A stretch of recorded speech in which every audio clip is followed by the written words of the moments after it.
Chapter 1103. The four women went back to their rooms and changed their clothes. Each of them was more beautiful and sexy than the other. Rao Sherman wore a black evening gown, which made her look more elegant and noble. Zhang Kuku changed into denim overalls, a white t-shirt, and colorful socks. She jumped into Qin Feng's arms as soon as she came out. Xiao Li, on the other hand, was still in her white dress. As a ghost cultivator, she did not really care about her appearance. Cher changed into a red Chong Sam, which showed off her perfect identity.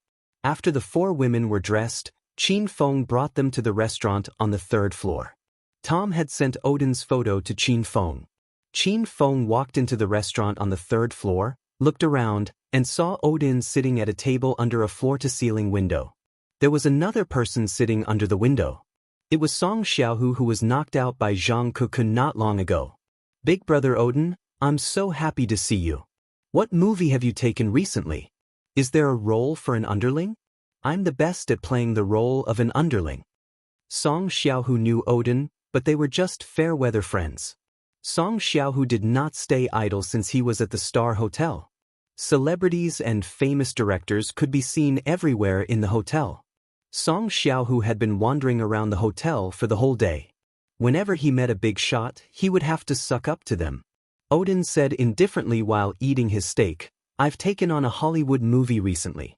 The role of the underling has already been taken by someone else. You're late."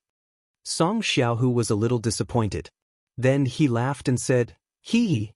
Big brother Odin, if you don't have an underling, you can be an underling's underling.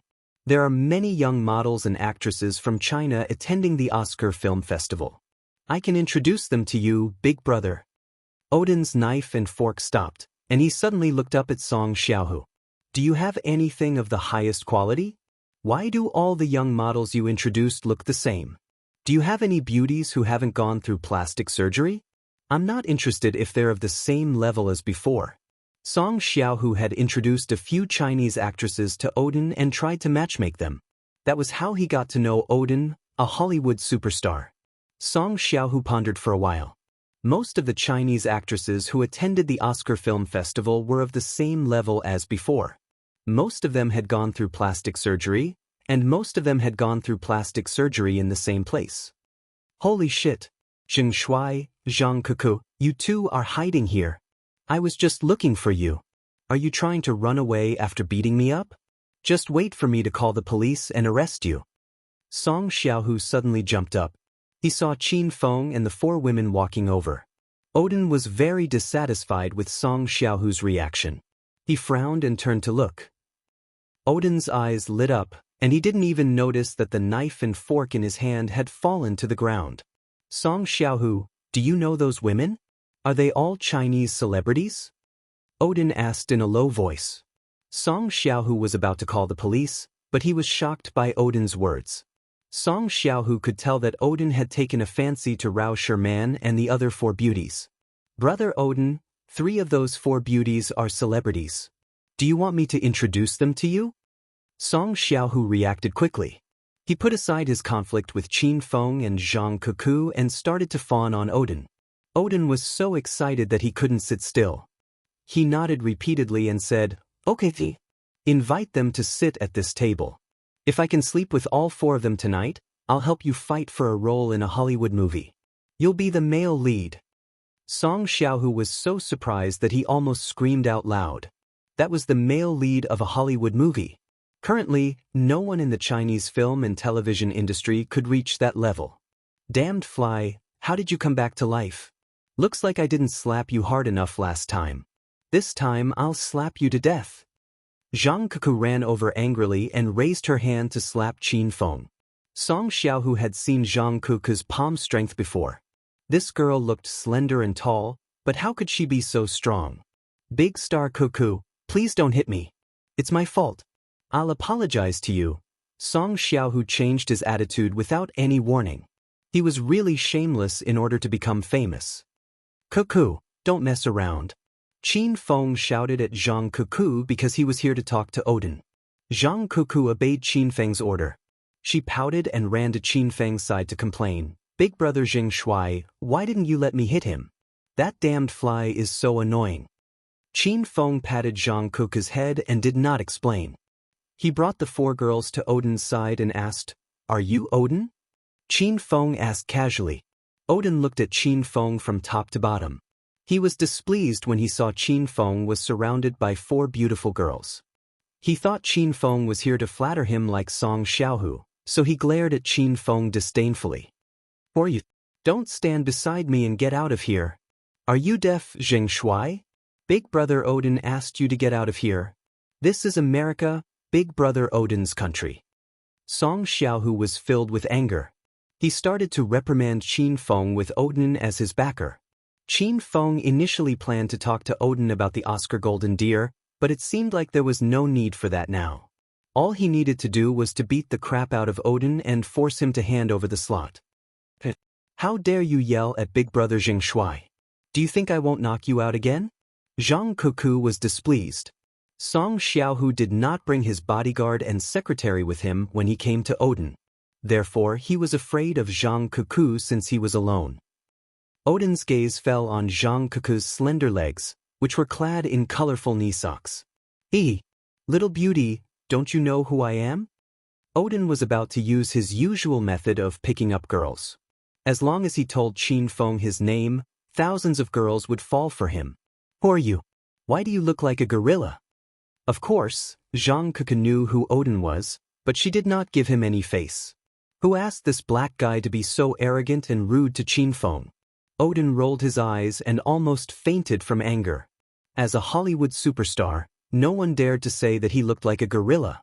But to be honest, Odin was dark and muscular. He really did look like a gorilla. Ahem. Let me tell you then. I'm a Hollywood superstar, Odin. I've acted in many movies. I'm sure you've seen The Ice Age, The Bee Effect, The Fast and Love. I've starred in all of them. In the past, whenever Odin told them the names of these movies, the female celebrities or fans would scream and jump in excitement as if they were having an orgasm. Odin put on a proud expression as he waited for Zhang Kuku and the girls to scream. After a dozen seconds of silence, Odin felt as if he had been slapped in the face by the silence. Haven't any of you seen these movies? They're Hollywood blockbusters, and they're being screened in every country. Odin could no longer sit still, so he added. Rao Sherman and the girls remained silent. They did not give Odin any face at all. Zhang Kuku pouted and said, "You've acted in these movies? What does this have to do with us? Are you showing off? You're so vulgar and childish." Zhang Kuku's eloquence had reached the point of perfection, and Odin was no match for Zhang Kuku. He was so enraged by her words that smoke began to rise from the top of his head. "Zhang Kuku, how can you talk to Big Brother Odin like that? He's our senior. We need to learn acting skills and experience from him. Apologize to him now." Song Xiaohu quickly stepped forward to mediate the situation. Odin was filled with resentment, but he had no way to vent it out. At least, he could not lose his temper before he captured Zhang Kuku and the girls. Song Xiaohu, as a man, how can you lose your temper at a woman? Hurry up and shut up. Odin vented his anger on Song Xiaohu. Song Xiaohu was so angry that he almost vomited blood and died. Odin could tell that Zhang Kuku was a difficult woman to deal with. His gaze fell on Rao Sherman and he said with a smile, "Hey, pretty lady, you haven't had dinner yet, right? Why don't you sit down and have dinner with us? We're all actors and actresses, so we can sit down and discuss our experiences." "There's no need for that, Mr. Odin. We're here with our friends. It's not convenient for us to have dinner with you." Rao Sherman's tone was unquestionable, but she always used polite words. Rao Sherman and the girls did not know that Qin Feng was going to talk to Odin about the Oscar Golden Deer. They were puzzled. "Why is he still standing there? Is this your friend? I think he looks ordinary. I don't think he's that famous, right? It's a waste of your youth to hang out with this kind of person. He won't be of any help to you." Odin did not even care about Song Xiaohu, let alone Qin Feng. Song Xiaohu, who was so angry that he almost vomited blood, became cocky again. He echoed Odin's words and said, "That's right. Big Brother Odin is right. What's the use of hanging out with a newbie like Zheng Shuai? If it were me, I would definitely hang out with Big Brother Odin. If Big Brother Odin is happy, he might invite me to participate in his movie. It's a Hollywood blockbuster. Odin looked at Song Xiaohu with satisfaction and said, Song Xiaohu is right. I'm going to shoot a movie with a huge investment and it will be released worldwide. I'm still short of a few female leads. I think the four of you are quite suitable for the role. If you're interested, you can sit down and have a good chat with me. Odin began to tempt Rao Sherman and the girls with a Hollywood blockbuster. If this was placed in front of any other Chinese female stars, they would be so excited that they would want to throw themselves on Odin's bed. Unfortunately, Rao Sherman and the girls were an exception. They did not care about Hollywood blockbusters. Song Xiaohu was so excited that he wished he could change his appearance and personality right now. He would be happy if he could get Odin to play the female lead in his movie. Is there something wrong with you, gorilla? Do you want us to act with you? Our identities are very honorable, okay? Stop daydreaming. Odin's pretense was blown away by Zhang Kuku's words. In the past, everyone fawned on Odin and took pride in acting with Odin. Now, Zhang Kuku was unhappy because she despised Odin. How can you say that, woman? It's your fortune that I'm willing to invite you. Don't be so shameless. Odin was so angry that he could no longer keep up his act. Zhang Kuku was also angry. She raised her hand and was about to slap Odin, but Qin Feng stopped her. Odin, right? I heard you're the winner of the Oscar Golden Deer. I want you to give up your position to me. Qin Feng pulled Zhang Kuku into his arms and looked at Odin domineeringly. Odin and Song Xiaohu were stunned. They looked at Qin Feng in disbelief as if they had seen a ghost. How dare you, a Chinese rising star, talk to a Hollywood superstar in such a tone? Are you out of your mind? Chapter 1104. Odin's face was ashen. He didn't know Qin Feng well. He looked at Song Xiaohu and asked, Who is this brat? Does he have any backing in China? Song Xiaohu looked at Qin Feng with disdain and said, Big Brother Odin, this brat is just a new actor in China. He only starred in a movie with a little fame. How dare he be so arrogant in America? Big Brother Odin, you don't have to care about him at all. You can do whatever you want. Song Xiaohu started to provoke the relationship between Qin Feng and Odin. He couldn't wait for Odin to beat Jing Shui up. Odin was emboldened. He held his head high and roared at Qin Feng, Brat, I'll give you one last chance. Get out of my sight or I'll teach you a lesson.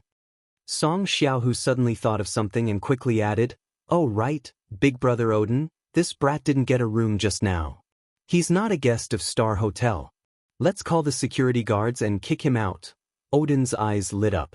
He immediately waved at the security guards. Superstar Odin, is there anything we can do for you?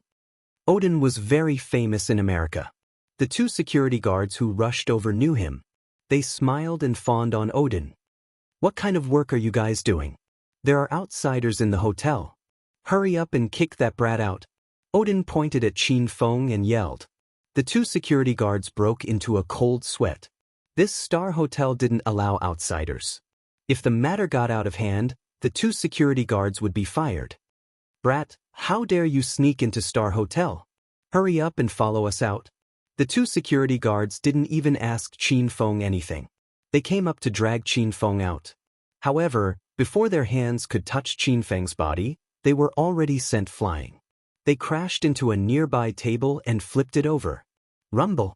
This fall caused a huge commotion and immediately attracted the attention of many guests and hotel staff. The guests in the hotel were all famous celebrities from various countries. Their social status and class were very high. Many female celebrities were frightened by the fight. Mr. Odin, what's going on here? Are you hurt? The manager of the restaurant on the third floor heard the commotion and rushed over with 8 security guards. The manager knew Odin, so he went to inquire about Odin's condition. Odin was still in a daze. He didn't expect Qin Feng to fight in Star Hotel. Is this guy tired of living? Are you the manager here? Hurry up and catch that stinking brat. He's hitting people here, and he's not a resident here. After Odin saw Qin Feng's skills, he was actually somewhat afraid of Qin Feng. When he saw that the manager had brought 8 tall and burly security guards, Odin finally calmed down a little. The manager's gaze fell on Qin Feng. The Americans didn't really like Chinese celebrities. Arrest that criminal and hand him over to the police. Since he dares to cause trouble in a celebrity hotel, he must be severely punished. As soon as the manager gave the order, the 8 security guards pounced on Zhang Kuku. Before Qin Feng could make his move, Zhang Kuku could not hold it in any longer. She had the gene of a primordial giant beast in her body. Previously, she could hunt for sharks or devil beast mountain, but now, she could not even find a chance to vent her anger. Bang! Zhang Kuku's seemingly light slap sent the 2 security guards flying. The other 6 security guards were stunned. Even the manager and Odin were dumbfounded. What did these Chinese people eat growing up? How could he be so strong? You bastards, why did you chase away Brother Jing Shuai? Who says we're not guests here? We're staying in the presidential suite. Zhang Kuku scolded the security guards angrily as she taught them a lesson. The 8 security guards were no match for Zhang Kuku. In just a few breaths' time, the 8 security guards were scattered all over the place. Odin and the manager were still in a daze. Song Xiaohu's eyes had already fallen to the ground. The celebrities who were eating nearby were also dumbfounded. No one would have thought that a slender and beautiful woman like Zhang Kuku would be as ferocious as a ferocious beast. Why are you still standing there like a fool, you bastard? Hurry up and apologize to Big Brother Jing Shuai, or I'll blow your head off with one punch. Zhang Kuku shouted at the manager after she dealt with the security guards. The manager was jolted awake. He subconsciously covered his head with his hands as he was afraid that Zhang Kuku would blow his head off. You Chinese people are crazy. I'm going to call the police to arrest you. The manager was terrified and shocked. In the past, the Chinese celebrities who stayed in the Star Hotel were very meek. Even the hotel staff did not like them. However, these arrogant and despotic people completely subverted the image of Chinese celebrities. Zhang Kuku was so angry that she wanted to hit the manager again. Qin Feng stopped her and tossed the room card to the manager. Open your eyes and take a good look. This is our room card. Who says we're not guests here? Odin and Song Xiao were shocked, especially Song Xiao. He thought that Jing Shuai did not get a room. Song Xiao, what's going on? Didn't you say that the brat didn't get a room? Odin questioned Song Xiao angrily. Song Xiaohu's body started to tremble. However, he still tried his luck and said, Big Brother Odin, when Jing Shuai got a room, there was a standard room left. I think they're squeezed into that standard room. Song Xiaohu was speechless. He thought that the 5 of them would not stay in the standard room. He didn't expect that the 5 of them would really squeeze into the standard room. He wondered what the 4 women were thinking. How could they be willing to squeeze into a small standard room with Jing Shuai? Odin was relieved. There was nothing to be afraid of in a standard room. If worse comes to worst, he could just ask the hotel staff to chase Jing Shuai away. While Odin and Song Xiaohu were daydreaming, the manager suddenly exclaimed, This is the golden card for the presidential suite? Sir, are you the guest of honor staying in the presidential suite number 8888? The manager was dumbfounded. He realized that he had offended an important person today. Those who could stay in the presidential suite of the Star Hotel were all people with high status. Odin and Song Xiaohu stared at the manager with their eyes wide open. Both of them thought there was something wrong with their ears. Jing Shuai is staying in the presidential suite? Manager, are you mistaken? How is it possible that this brat is staying in the presidential suite? When he arrived, there were only standard rooms left in the hotel. Song Xiaohu couldn't figure it out. He had heard Jing Shuai say that there were no more rooms left. How could the manager be mistaken? Only the key card for the presidential suite was made of pure gold. The manager glared at Song Xiaohu before he walked to Qin Feng with a smile on his face. Mr. Jing, I'm really sorry. There was a misunderstanding earlier. I apologize to Mr. Zheng and the 4 beautiful ladies. I hope everyone can forgive me. The onlookers were stunned.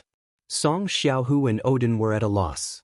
The hotel manager seemed to have become a completely different person. His attitude towards Qin Feng changed 180 degrees, and he wanted nothing more than to kneel down and beg for Qin Feng's forgiveness. You've already offended us. Do you think you can just say that you're fine? Zhang Kuku angrily glared at the manager. She wouldn't let this matter rest so easily. The manager wiped away the cold sweat on his forehead. He looked at Zhang Kuku with a smile and said, please let me know if you have any request. I'll try my best to compensate you for your loss." Zhang Kuku thought for a moment and said, "Go and get rid of that fly. Don't let me see him in the Star Hotel." Zhang Kuku pointed at Song Xiao. Song Xiao, who was terrified.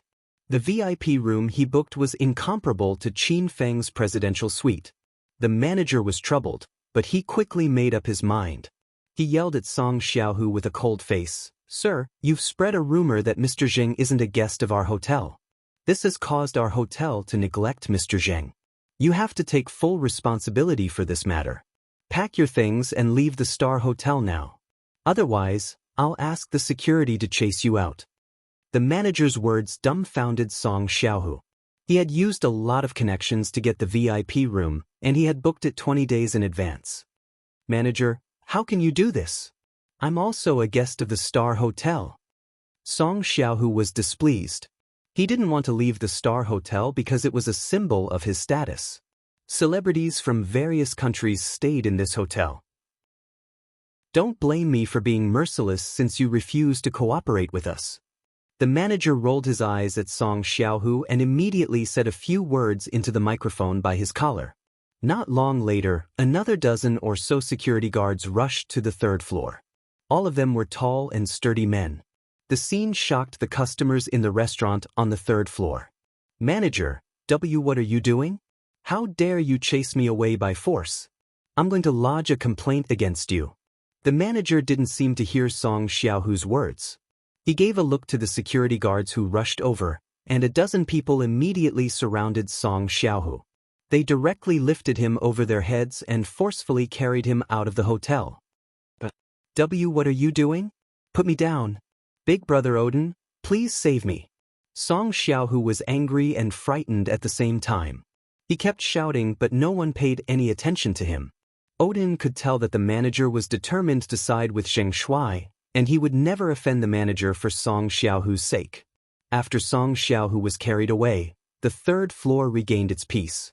The customers continued to eat, and the security guard who was knocked down by Zhang Kuku was carried away as if nothing had happened. "Mr. Zheng, do you have any other orders?" The manager was very respectful to Qin Feng. He couldn't afford to offend the people in the presidential suite of the Star Hotel. Qin Feng glanced at Zhang Kuku and the other three women and said, "Go and have your meal. I have something else to talk to this guy about. Please follow me, beautiful ladies. I'll arrange a private room for you." The manager immediately greeted Rao Sherman and the other three women with a smile. The four of them looked at Qin Feng with a worried expression, but when they thought of Qin Feng's skills, they automatically walked away. Qin Feng sat opposite Odin. Odin was puzzled. He didn't expect Qin Feng to have something to talk to him about. "What do you want, brat? I don't like to be disturbed when I'm eating." Odin glared at Qin Feng coldly. He was worried when he found out that Qin Feng was a guest in the presidential suite. "I've told you to give me the Golden Deer Oscar," Qin Feng said calmly as if he was talking about something unimportant. Odin's face was as cold as ice. Odin and Song Xiaohu thought that Qin Feng was talking nonsense, but it turned out that Qin Feng was serious. "What's wrong with you, brat? Why should I give you the Golden Deer Oscar? Who do you think you are? Don't think that you're so great just because you can stay in the presidential suite. I have a presidential suite too." Chapter 1105. Qin Feng replied disapprovingly, "There's no reason. I want the Oscar Golden Deer Award, so you have to give it to me. Otherwise, you'll have to bear the consequences." Qin Feng's tone was calm, but it revealed an unquestionable aura. His imposing aura made Odin feel suffocated. Odin was just an ordinary superstar. How could he compare to Qin Feng's domineering aura? "Why, you're crazy. I'm not going to accompany you in your madness. I'm going back to my room to rest after I finish eating." Odin was a little afraid. He didn't know why he was so nervous and fearful. As a Hollywood superstar, Odin had seen all kinds of big scenes. He wouldn't even bat an eyelid in front of the governor. But today, he was defeated by a rising Chinese star. Odin was filled with resentment. You can leave, but you have to give up the Golden Deer Award nomination. Otherwise, you won't be able to walk out of this restaurant. Qin Feng's calm voice rang out. Odin stopped in his tracks. Qin Feng didn't stop Odin with his actions, but Odin was afraid. He had a hunch that if he forced himself to leave, he would be in big trouble. Ahem. Do you really want the Oscar Golden Deer Award? Odin suddenly turned around and looked at Qin Feng. Qin Feng nodded. Okay. Then come with me. The nomination can't be changed just because you said it. I want the Oscar Film Festival's internal management to edit your information. Odin suddenly admitted defeat. Qin Feng stared into his eyes for a few seconds. Then he smiled and stood up. Lead the way. The two of them left the Star Hotel one after the other. Odin walked in front with a sneer on his face. No one knew what kind of crooked plan he had in mind. Odin's car was parked at the entrance of Star Hotel. It was a flashy red Ferrari. Qin Feng used to drive this type of sports car in Acropolis City. He sat calmly in the passenger seat. Sit tight, Zheng Shuai. I don't care if I throw you out, Odin sneered as he looked at Qin Feng. Without waiting for Qin Feng to reply, he floored the accelerator, and the red Ferrari sped off like a bolt of lightning. The car sped up to 200 kilometers per hour in the blink of an eye, and it was still on the bustling main street of Watson City. Odin's driving skills were pretty good. He maneuvered the Ferrari through the traffic, and several times, he managed to overtake other cars. If an ordinary person was sitting in the car, they would have been scared half to death. However, after driving for a while, Odin realized that Zheng Shuai seemed to be falling asleep. Hey, aren't you afraid? My car often gets into accidents. Odin wanted to scare Qin Feng with the excuse of racing, but he was mercilessly slapped in the face by Qin Feng's reaction. Qin Feng stretched lazily. His heart was filled with disdain for Odin. Could this kind of speed be called racing? Now that Qin Feng was riding on his flying sword, he was truly fast. In Qin Feng's eyes, the Ferrari was as slow as a turtle crawling. Oh. Are your driving skills that bad? How could there be an accident when driving so slowly? I advise you not to drive anymore. It's embarrassing. Qin Feng curled his lips and said. Odin was so angry that he almost vomited blood. He floored the brakes, and the red Ferrari drifted beautifully and stopped in the middle of the road. You're really good at bragging. I'm impressed. Since you said you're so good, why don't you drive? I don't believe you can make this car fly. Odin was enraged. He jumped out of the car and ran to the passenger seat. Qin Feng said calmly, Are you sure you want me to drive? Don't you cry later. Odin rolled his eyes. He almost charged at Qin Feng and said, Do you think I'll cry? Ha! This is the funniest joke I've heard this year. I'm not afraid to tell you that I'm the backup racer for America's F1 team. No one can surpass my driving skills in America's entertainment industry. Odin thought Qin Feng would shut up immediately after he revealed his ability. However, Qin Feng said nonchalantly, Then I can only say that no one in America's entertainment industry knows how to drive. How sad. Fuck. Odin was so agitated that he cursed. He was completely enraged by Qin Feng. He stood outside the passenger seat and urged Qin Feng, Brat, hurry up and drive. Let me see how capable you Chinese celebrities are. Don't tell me you've never driven a Ferrari before? Do you want Big Brother to teach you how to start it? Odin looked at Qin Feng with a cold smile. He thought Qin Feng was bragging, so he insisted on exposing this brat's lies. Qin Feng moved to the driver's seat. He hadn't driven in a long time. Now, he used a flying sword as his mode of transportation. Brat, hurry up and drive. Weren't you pretty high and mighty just now? Why are you so listless now? Ha! So Chinese pigs only know how to brag. Odin continued to taunt Qin Feng, but Qin Feng didn't pay any attention to him. He familiarized himself with the Ferrari's performance, then stepped on the accelerator. The car turned into a streak of red light and shot forward. When Qin Feng obtained the Hedonist sovereign system, he had obtained the elementary racing skill from the lottery. Qin Feng was a hedonist young master, so racing was as common as eating to him. The Ferrari's speed instantly increased to 250 kilometers per hour. It was much faster than Odin's previous speed. Odin's vicious words and laughter suddenly disappeared. Looking at the trees and other cars quickly falling behind the car, Odin's heart rate sped up. Whoosh whoosh. Qin Feng continued to accelerate. He increased the Ferrari's speed to 300 kilometers per hour. This speed would be insane on a city road, and Odin was so scared that large beads of sweat appeared on his forehead. AI, your car's performance is only SOSO. It's no fun to drive at 300 kilometers per hour. This speed is too slow, and it's not fun to drive. Qin Feng's senses were very clear. Although the car was very fast, Qin Feng's reaction speed was even faster. He had long since surpassed a normal person.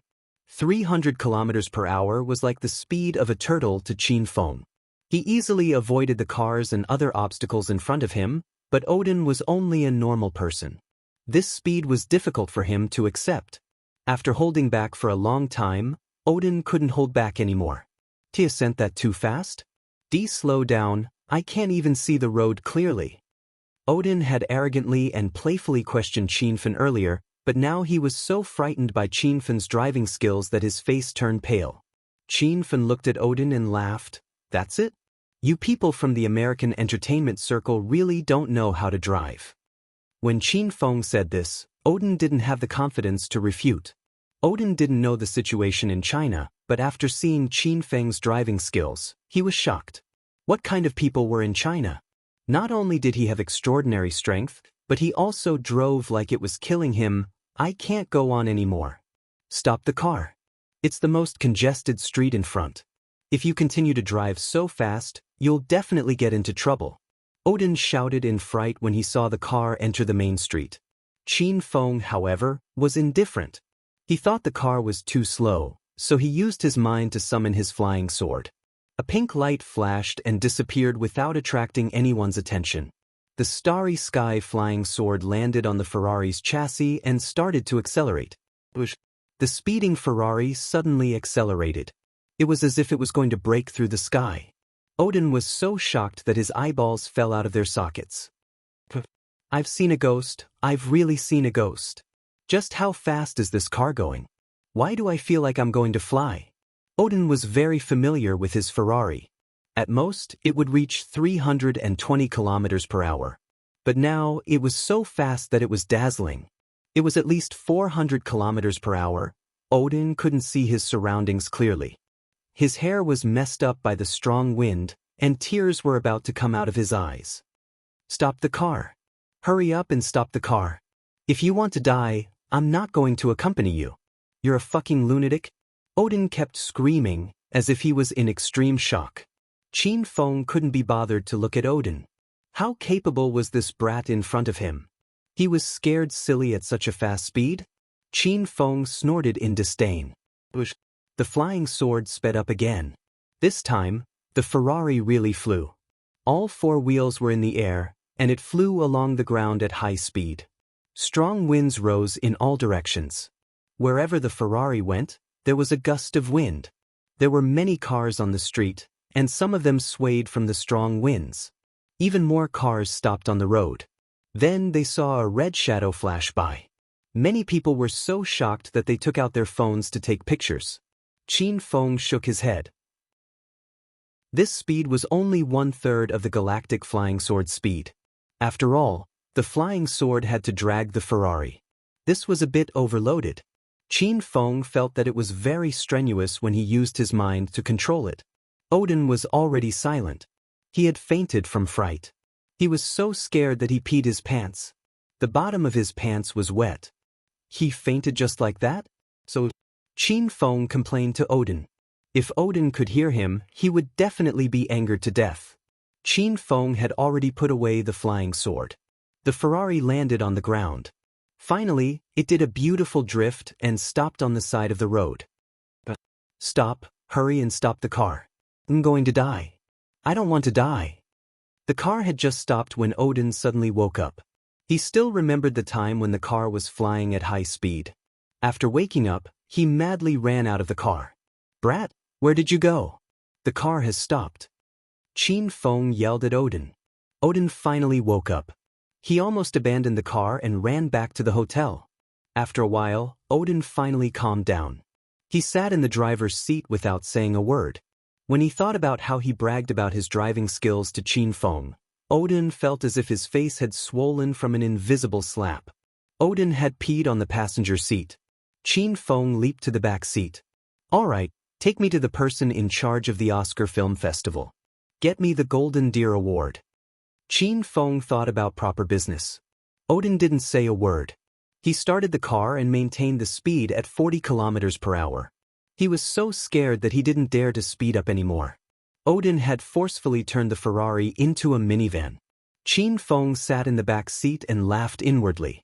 After more than half an hour, the car stopped in front of a bar. Odin jumped out of the car and said, "We're here. The higher-ups of the Oscar Film Festival are here?" Qin Feng looked at the bright lights of the bar and laughed inwardly. He had already guessed that Odin was up to no good. He was most likely here to suppress him. "I called them earlier and asked them to meet at this bar.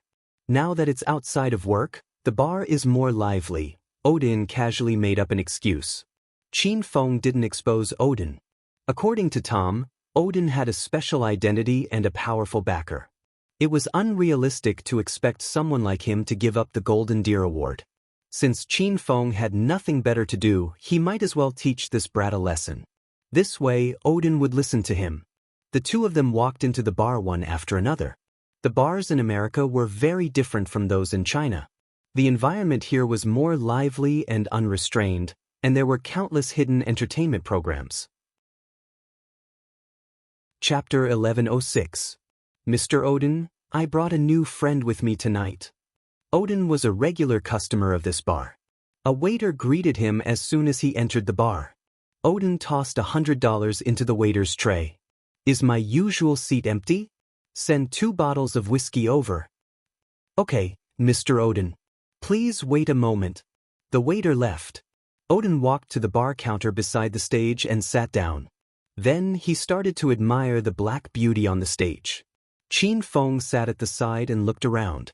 The waiter quickly brought 2 glasses of whiskey. Odin was so sullen that he gulped down half a glass. "Where are the higher-ups of the Oscar Film Festival? Why aren't they here yet?" Qin Feng asked Odin. He knew that Odin didn't call them here. Odin had already brought Qin Feng to his territory, so he couldn't be bothered to keep up the act. His expression suddenly became cold as he glared at Qin Feng and yelled, "Stinking brat, why don't you take a piss and look at yourself? You want to fight your elder for an Oscar with your looks? Tonight I'll show you my power." "Oh? So you're not going to give up your seat to me?" Qin Feng didn't care about Odin's threat at all. He smiled and looked at Odin. Odin didn't know where Qin Feng got his confidence and calmness from. Even though he was in his territory, Odin was still nervous. Bang! Odin smashed the glass on the floor. He jumped up and glared at Qin Feng. "Huaxia pig, of course I won't give up my seat to you. Who do you think you are? You think you're qualified to talk to me about this?" Qin Feng didn't move from his seat. Suddenly, he realized that a group of strong young men surrounded him. "Big brother Odin, what's going on?" A Caucasian man with dyed blonde hair asked Odin about the situation. There were 7 or 8 men who looked like hooligans surrounding Qin Feng. "Motherfucker, an arrogant Huaxia pig came. How dare he act big in front of me? I'll kill him tonight." Odin said bad things about Qin Feng angrily. The 7 or 8 hooligans immediately surrounded Qin Feng and stared at him fiercely. What a Huaxia pig! How dare he act big in America? He must be tired of living. "Big brother Odin, say something and we'll immediately break that brat's legs." Everyone spoke ruthlessly at the same time. It was as if Qin Feng had really fallen into their hands and was at their mercy. The apprehension in Odin's heart gradually disappeared. Seeing that more and more people were gathering around him, he immediately became arrogant. "Stinking brat, I'll give you a chance. Kneel in front of me, kowtow, admit your mistake, and send those 4 women to my bed. I'll spare your life." Qin Feng looked at Odin as if he was looking at an idiot. "I'll give you a chance. Give up the Golden Deer Award and I'll spare your life." Everyone suddenly fell silent and stared at Qin Feng in disbelief. The atmosphere became strange. Odin and the hooligans around him didn't understand. Qin Feng was a Huaxia man, and he came alone tonight. Where did he get the guts to say such harsh words? Was there something wrong with this person's brain?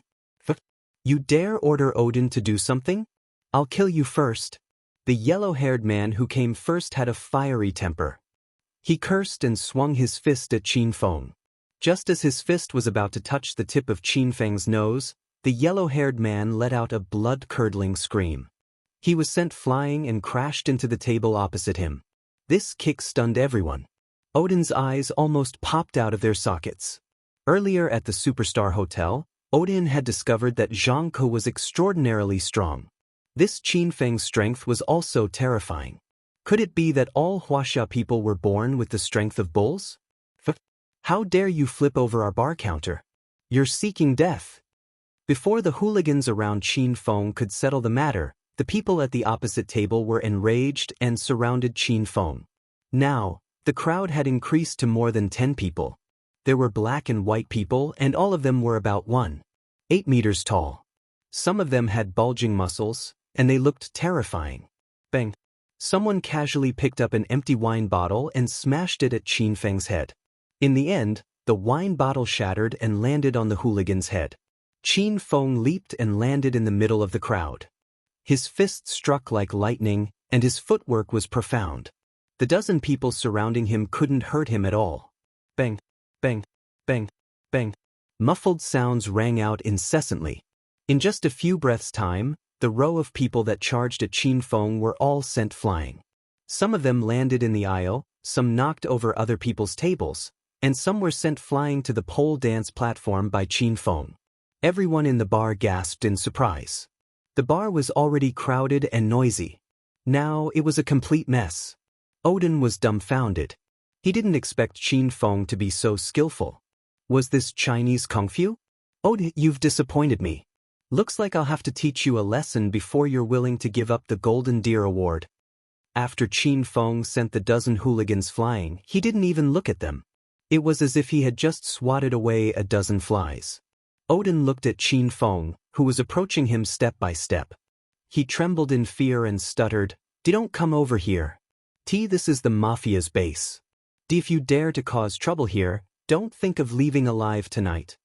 Qin Feng understood. No wonder Odin brought him to this bar.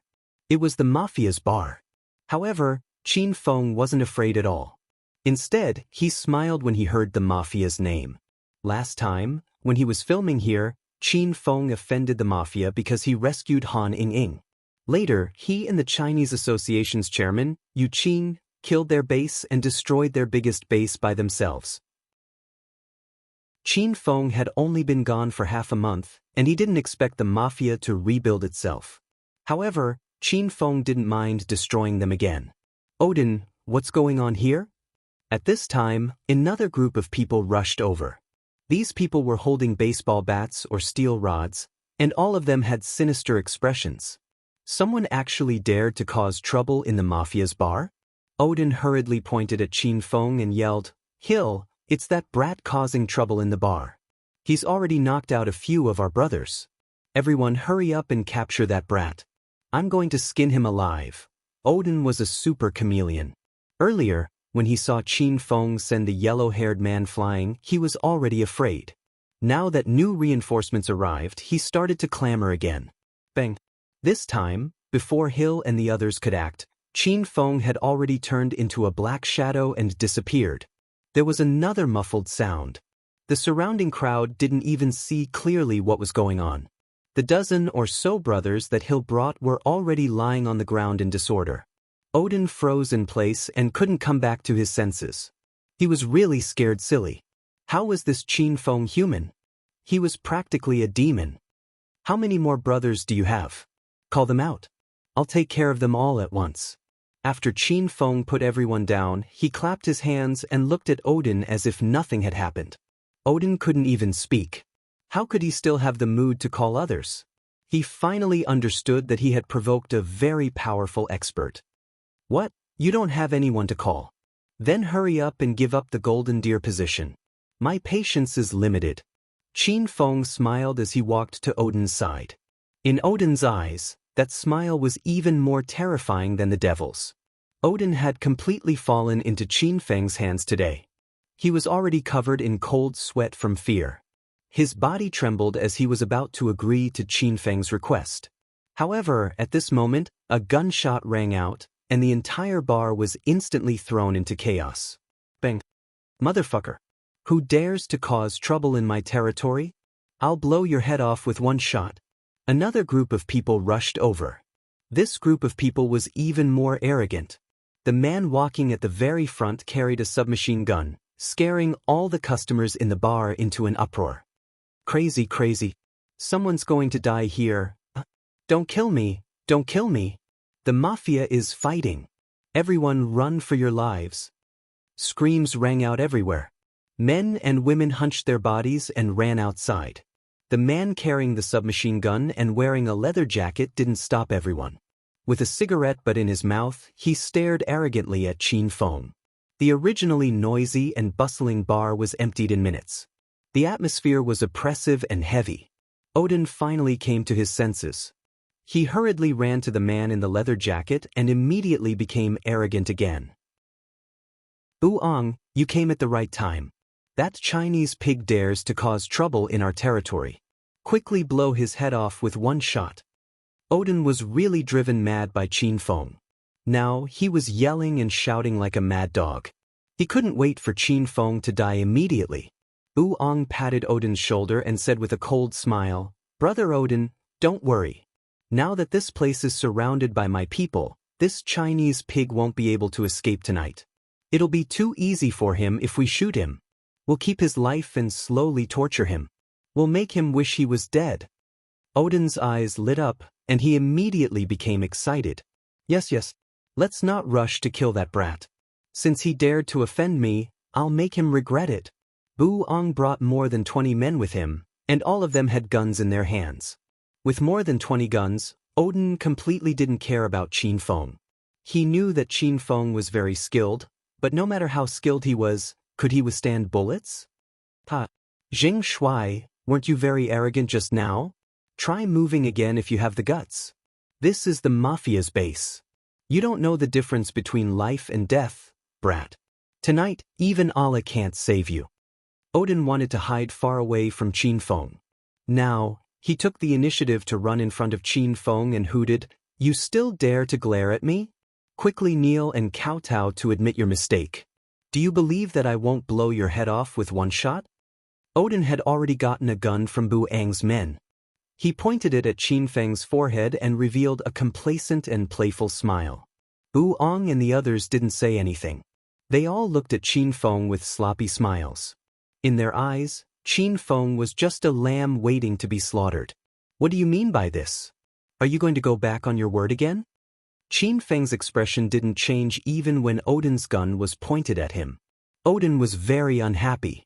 He felt that this brat Jing Shui was really good at pretending. He could still pretend in this kind of situation. "Fuck. You still dare to mention the Golden Deer Awards to me? Do you have shit in your head? Are you deaf or something? I want you to kneel now." Odin loaded the gun, pointed it at Qin Feng and roared. Qin Feng sneered and said, "Don't shake your hand. Be careful that the gun doesn't fire. Are you going to shoot me? Then shoot. I don't think you have the guts to do that." Qin Feng could tell at a glance that Odin hadn't killed anyone because Odin didn't have any murderous intent. Odin's thoughts were seen through. He was so nervous that his body was trembling. The hand that held the gun was shaking even more violently. He almost dropped the gun. "I'll give you one last chance. Give up the Golden Deer Awards position. Otherwise, you'll be out of luck." Qin Feng came to America this time to complete the "I'm a Superstar" mission. He didn't want to cause trouble. Chapter 1107. Odin had never killed anyone before. He was extremely nervous when he held the gun. However, Qin Feng was too arrogant. Odin was thoroughly enraged. Today, he would teach Qin Feng an unforgettable lesson. Bang! Suddenly, the gunshot rang. Oong and his men's hearts skipped a beat. Odin purposely lowered the muzzle and fired at Qin Feng's thigh. However, in the next second, Odin's eyes widened. He realized that Qin Fen's thigh was completely fine. There was not even a trace of blood on it. Odin, you missed. You've hit the corner.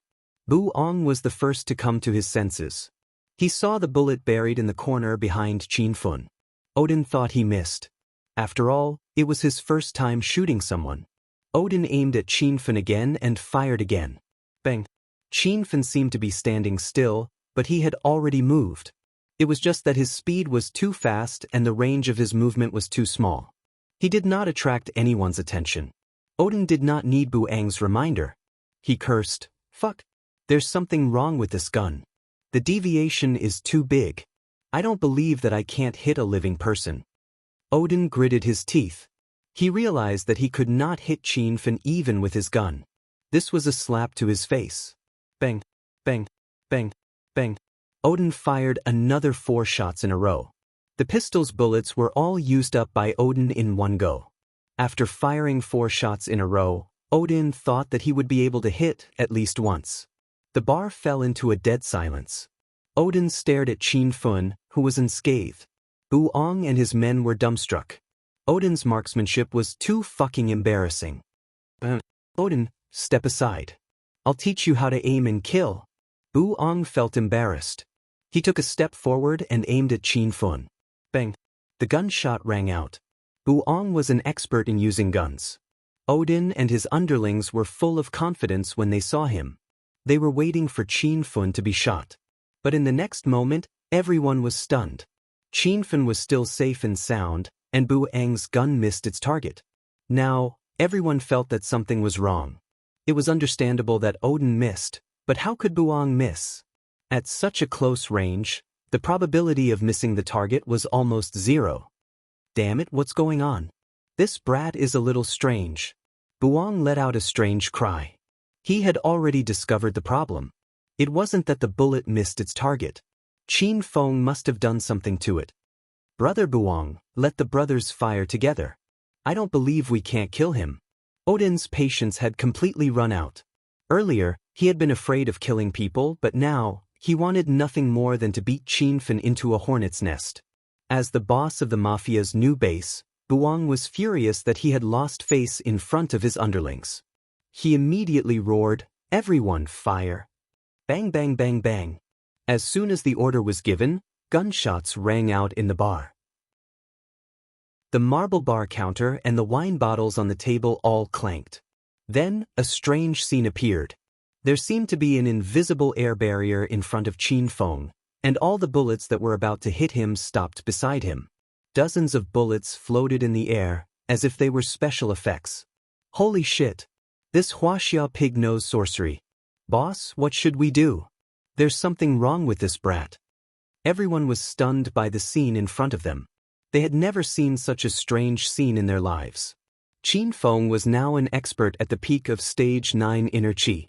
His powerful inner chi could completely block the ordinary firearms used by Bu Ong and his underlings. Boom! A loud sound exploded on Qin Fen's body. The bullets were shot back, and more than 20 underlings were instantly lying in a row. Blood splattered everywhere, and the smell of blood wafted in the bar. The gunshots had stopped long ago. Everyone had run out of bullets, but no one reloaded and continued shooting. They had long been scared out of their wits by Qin Fen's strength. Qin Fen was already enraged. He jumped to the top of the pole dancing pole and stood on one leg. His long hair fluttered even though there was no wind. Suddenly, a purple bow and arrow appeared in his hand. The heavenly eagle bow didn't have a string, but Qin Fen pulled it in an arc. Qin Fen released his fingers, and the heavenly eagle's fury soared into the sky. The purple eagle flew out with lightning speed. Boom! The purple eagle instantly penetrated a hooligan's chest. The power was like a rifle, and it instantly blew a big hole in the hooligan's chest. The hooligan fell into a pool of blood, and he didn't know what happened before he died. The remaining dozen people's legs trembled, and some of them knelt on the ground in fear. Odin and Bu Ong broke out in a cold sweat, and their eyeballs almost popped out of their sockets. They were shocked, and they already regretted offending the devil Qin Fen. The mafia was the largest gang in America. It was full of evil and cruel. However, in front of Qin Fen, Bu Ong and the other devils, whose hands were stained with blood, were like kindergartners. Qin Feng was even more cruel and cold-blooded than them. This was the real devil from hell. Screech. Another heavenly eagle's fury was heard, and the purple eagle flew out, exploding the bodies of 2 people. Bang! Bang! Qin Feng stood on the pole and looked down at Buang and his underlings. In just a few breaths' time, more than 20 armed hooligans were all lying in a pool of blood. Buang and Odin were the only ones who could still breathe. However, the 2 of them were so scared that they knelt on the ground. It was as if all the energy in their bodies had been sucked out. Odin's intestines were green with regret. He felt like he was surrounded by death. Odin wanted nothing more than to kowtow to Qin Feng and hand over the Golden Deer Oscar to Qin Feng. However, Odin was also full of doubts. Why would a godly person like Qin Feng want the Golden Deer Oscar? Buang was thinking about something else. Not long ago, the largest mafia base in America was destroyed by a Chinese youngster. The inside of the base was like hell, and none of the mafia members in the base survived. Buang originally thought this was a rumor, but after seeing Qin Feng, he suddenly came to his senses. Big brother, may I ask if you're the god who destroyed the mafia base in the underground garage half a month ago? After Buang asked this question, all the nerves in his body tensed up. Qin Feng put away the heavenly eagle bow, landed on the ground, and looked down at Buang, who was kneeling in front of him. Not long ago, I destroyed a mafia base here. I think the big brother over there is called Black Bear. Boom. Buang felt as if a muffled thunder had struck his heart. Black Bear was the big brother of the Watson Mafia. It seemed like the rumor was true. Big brother, please spare my life. I didn't know you're that god. I deserve to die. I'm willing to follow you from now on. I only beg you to spare my life. After confirming Qin Feng's identity, Buang couldn't stand it anymore. He didn't have the demeanor of a mafia boss anymore. He kowtowed to Qin Feng like a stray dog. Qin Feng glanced at Buang indifferently. Then, his gaze shifted to Odin. Odin was so scared that he started to kowtow immediately. Big brother, please spare my life. I was wrong.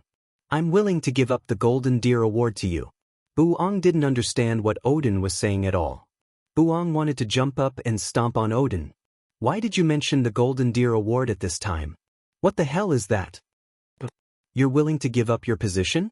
You're not playing with me again, are you? Qin Feng smiled at Odin. Odin quickly said, Big brother, I'll call the higher-ups of the Oscar Film Festival right now. I promise to change the position to you in 5 minutes. Qin Feng sneered, didn't you say that changing the position is very troublesome? I need to meet the higher-ups personally and submit information for review? Odin was just lying to Qin Feng. He mainly wanted to trick Qin Feng into coming to this bar to teach him a lesson. Big brother, please calm down. I was just joking. I promise I can settle it with one phone call. If you don't believe me, you can ask your friends in the entertainment industry here. They should be able to get some information. Qin Feng and Odin kept talking about the Golden Deer Award. Buang was dizzy. He couldn't understand why a god like Qin Feng would be interested in this kind of thing. Qin Feng didn't say anything. Odin and Buang were still kowtowing. Their foreheads were bleeding, and blood was flowing all over the floor. But they didn't dare to stop until Qin Feng told them to. Go make the call. If it's not done in 5 minutes, you don't have to do this anymore. I'll kill you, and the position will naturally be changed. Qin Feng's voice seemed to come from hell. Odin was so scared that he immediately took out his phone and made a call. Buang saw that Odin didn't have to kowtow and was envious, but he still kowtowed to Qin Feng. He felt like he was going to faint. You're Buang? Qin Feng suddenly asked Buang. Buang let out a sigh of relief. He stopped kowtowing and said, Big brother, this little brother is Buang. I hope Big brother can forgive me for offending you. Buang was so scared that his whole body was shaking. He wanted to kill that idiot Odin. It was this idiot who brought Qin Feng here. This was the Chinese badass who was rumored to be a god in America. Buang couldn't afford to offend him. I'll let you live for now. When it's time for the Oscar Film Festival, you can be my bodyguard. If I'm not satisfied with your performance, I can kill you at any time. Qin Feng was in America, and he was unfamiliar with this place. There would always be ignorant trash looking for trouble. Qin Feng kept Buang by his side. This way, he could avoid annoying flies flying over. Thank you for not being stupid. Don't worry, big brother. I'll definitely protect big brother. Buang knew that he wouldn't die for the time being, and he was finally relieved. At this time, Odin finished the call and hurriedly ran back. Big brother, I've already talked to the higher-ups of the Oscar Film Festival. This year's Golden Deer Award has been decided internally. Big brother, you can find someone to confirm it. Qin Feng immediately took out his phone and called Tom. He explained the situation here and asked director Tom to check the information. Tom was a little depressed after he answered the phone. He knew Odin's background. This time, Odin had been decided internally as the winner of the Golden Deer Award. Even if he checked 100 times, this fact wouldn't change. Tom didn't understand what Qin Feng meant by this call. Could it be that Qin Feng was hinting at him to fight for the award? But Tom really didn't have the ability to defeat Odin. He could only call the higher-ups of the Oscar Film Festival and ask them about it. Tom was stunned when the call was connected. After asking around, he found out that the winner of the Golden Deer Award had been changed. The winner was Jing Shuai, a Chinese male star. Tom was filled with doubts. He immediately called Qin Feng. How is it? Qin Feng asked indifferently. And Mr. Zheng, I just confirmed that you've been decided internally as the winner of the Golden Deer Award. Did you settle this yourself? Tom's voice was trembling in shock. After confirming this from Tom, Qin Feng felt at ease. I got it. Chapter 1108. Big Brother Zheng, is it done? Odin asked cautiously after Qin Feng hung up the phone. Qin Feng glanced at Odin and said, You're smart. Your life is safe now. Odin sat down on the ground and heaved a sigh of relief. Buang came up to Qin Feng again and said, Big Brother Zheng, are you going back? I'll drive you back. Since Qin Feng had finished his business here, he naturally had to return to the hotel. Buang brought Qin Feng out of the hotel. Many of Buang's underlings were shocked when they saw this scene. That was the mafia's big brother, Buang. Why was he so respectful to a Chinese kid? After Qin Feng left, Odin remained in the bar. Recalling everything that had just happened, Odin's body still trembled. Odin was thoroughly humiliated tonight. He was afraid of Qin Feng, but he couldn't take this lying down. He had been in America for a long time, but he had never been as sullen as he was tonight. Odin took out his phone angrily. He wanted to call his elder cousin, Duo Mutter. Duo Mutter was a high-ranking military officer in the United States. He was currently a senior colonel. It was precisely because Odin had a powerful military cousin that he was able to thrive in the American entertainment industry. The mafia's boss, Buang, addressed Odin as his brother because of Duo Mutt. Duo Mutt had secretly provided the mafia with a lot of military ammunition. Cousin Odin, what can I do for you? The call was connected. Odin whined, Big cousin Duo Mutt, I was bullied by a Chinese pig just now. Big cousin, you must avenge me, Chinese pig? How dare this bunch of trash behave atrociously in America? Duo Mutt was puzzled. The Chinese people he usually met were as obedient as sheep in America. Odin was depressed. He didn't think that Qin Feng, who was Chinese, would dare to be so arrogant in America. Big cousin brother, this brat has some skills, so he's very arrogant. Not long ago, he came to the mafia's bar and suppressed Buang. Odin's words shocked Duo Mutt. A Chinese kid could go to the mafia's bar and threaten Buang? How powerful is this guy? Who is that Chinese pig? Didn't Buang use a gun? Big cousin, that kid's identity is actually very simple. He's just an ordinary celebrity in Huaxia. The main thing is that his skills are amazing. Buang called more than 20 people to shoot him, but they didn't kill him. The more Duo Mutt listened, the more incredulous he felt. He felt that Qin Feng was like a transformer who couldn't be killed by bullets. Odin, aren't you exaggerating a little? How can a person of flesh and blood block bullets? Don't tell me you sucked in flour again? Damute did not believe Odin's words. In fact, no one would believe Odin's words if they had not seen it with their own eyes. This was the era of technology. No one could defend against firearms. Of course, the United States had secretly developed some high-tech soldiers, but an ordinary Chinese celebrity was obviously not compatible with them. Odin's face was gloomy. He did not know how to convince his big cousin, believe it or not, you have to help me. That Chinese pig dared to behave atrociously in our territory. If we don't teach him a lesson, all the Chinese will dare to act like lords in the United States. Odin exaggerated the matter, but Damute did not care about Qin Feng at all. He said indifferently, all right, I'm busy now. I'll look for you tomorrow afternoon. Bring me to see that Chinese pig. I'll charge him with international secret leaking and let him stay in the United States for the rest of his life. Odin was excited.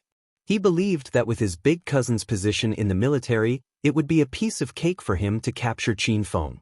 All right, I'll wait for you at the Star Hotel tomorrow afternoon. After hanging up, Odin's grievance disappeared. He knew Qin Feng was very powerful, but no matter how powerful he was, could he withstand the attack of the entire United States Army? If he really angered his big cousin, Damute, he would bring 2 tanks and blast Qin Feng to death. He didn't believe that this kid could withstand a cannon shell. Buang drove the Cadillac and brought Qin Feng safely to the Star Hotel. Big brother Jing, is there anything else? Buang acted like a little brother in front of Qin Feng. After witnessing Qin Feng's strength, Buang was completely afraid of Qin Feng. That's all. The Cannes Film Festival will be held the day after tomorrow. Come and pick me up. I have 4 beauties with me. Arrange for them to protect us during the festival. Qin Feng gave the order, and Buang kept it in mind. He didn't dare to neglect Qin Feng's instructions. After bidding farewell to Qin Feng, Buang drove away. Qin Feng returned to the presidential suite of the hotel. As soon as he entered the room, Zhang Kuku and the other 3 ladies surrounded him. Master, where have you been? Are you all right? Xiao Li asked with concern. Big brother Jing Shuai, did you bully that Hollywood superstar Odin? Why didn't you bring Bei Bei with you? The 4 ladies had been worried about Qin Feng ever since they discovered he was missing after dinner. Qin Feng smiled and patted their heads. I'm fine. I was bored after dinner, so I went out for a stroll. It's getting late. You guys should go to bed. The 4 ladies felt relieved when they saw Qin Feng was safe and sound. Zhang Kuku and Rao Sherman went to the same room while Xiao Li stayed with Cher. Qin Feng returned to his master bedroom. He lay on the bed and entered the system with his consciousness. Master. Little Pig leaped onto Qin Feng's shoulder. Qin Feng patted Little Pig's head and browsed through the inventory interface. Not long ago, when Qin Feng became a rank 7 hedonist mortal, the system gave him a hero lottery ticket. Qin Feng had yet to draw a hero lottery ticket. Qin Feng entered the interface of the Palace of Heroes and saw a vast sea of stars. Every twinkling star represented a peerless expert. With a thought, the hero lottery ticket disappeared. The calm and tranquil Milky Way suddenly trembled, and the weather changed drastically. Rumble! A muffled sound came from the void, as if a bolt of dry thunder had fallen. A resplendent starry sky shot towards Qin Feng. Its speed was several times faster than the starry sky flying sword. It seemed as if it had already arrived in front of Qin Feng in the blink of an eye. Bang! The starry sky exploded, and a dark figure landed in front of Qin Feng. His body emitted a majestic true qi that sent chills down Qin Feng's spine. Golden-haired Lion King Xie Sun greets Master. The tall and mighty figure knelt on one knee in front of Qin Feng. The saber in his hand stood upright on the ground. Qin Feng lowered his head and looked at the golden-haired Lion King. The golden-haired Lion King had a head full of golden hair. His eyes were devoid of pupils, and they were filled with terrifying white pupils. He wore a dazzling golden armor, and the Dragon Slayer's saber in his hand was majestic and domineering. The Dragon Slayer's saber in his hand was engraved with a coiling dragon that looked like it was about to soar into the sky at any time. Qin Feng was shocked. He didn't expect the hero lottery ticket to be the golden-haired Lion King. The golden-haired Lion King was a wild and invincible existence. Even Ouyang Feng, the Western Poison, was less powerful than him. Stand up, golden-haired Lion King. Qin Feng supported Xie Sun with his hands. Xie Sun raised his head and looked at Qin Feng. However, his eyes were blind and he couldn't see Qin Feng's appearance. Master, in the future, Xie Sun will protect your safety. I won't let anyone harm a single hair on Master's head. The golden-haired Lion King was famous for his lion's roar. When he spoke, his voice was loud and clear like a bell. His arrogance made Qin Feng somewhat envious. Golden-haired Lion King, what's your strength? Qin Feng was curious.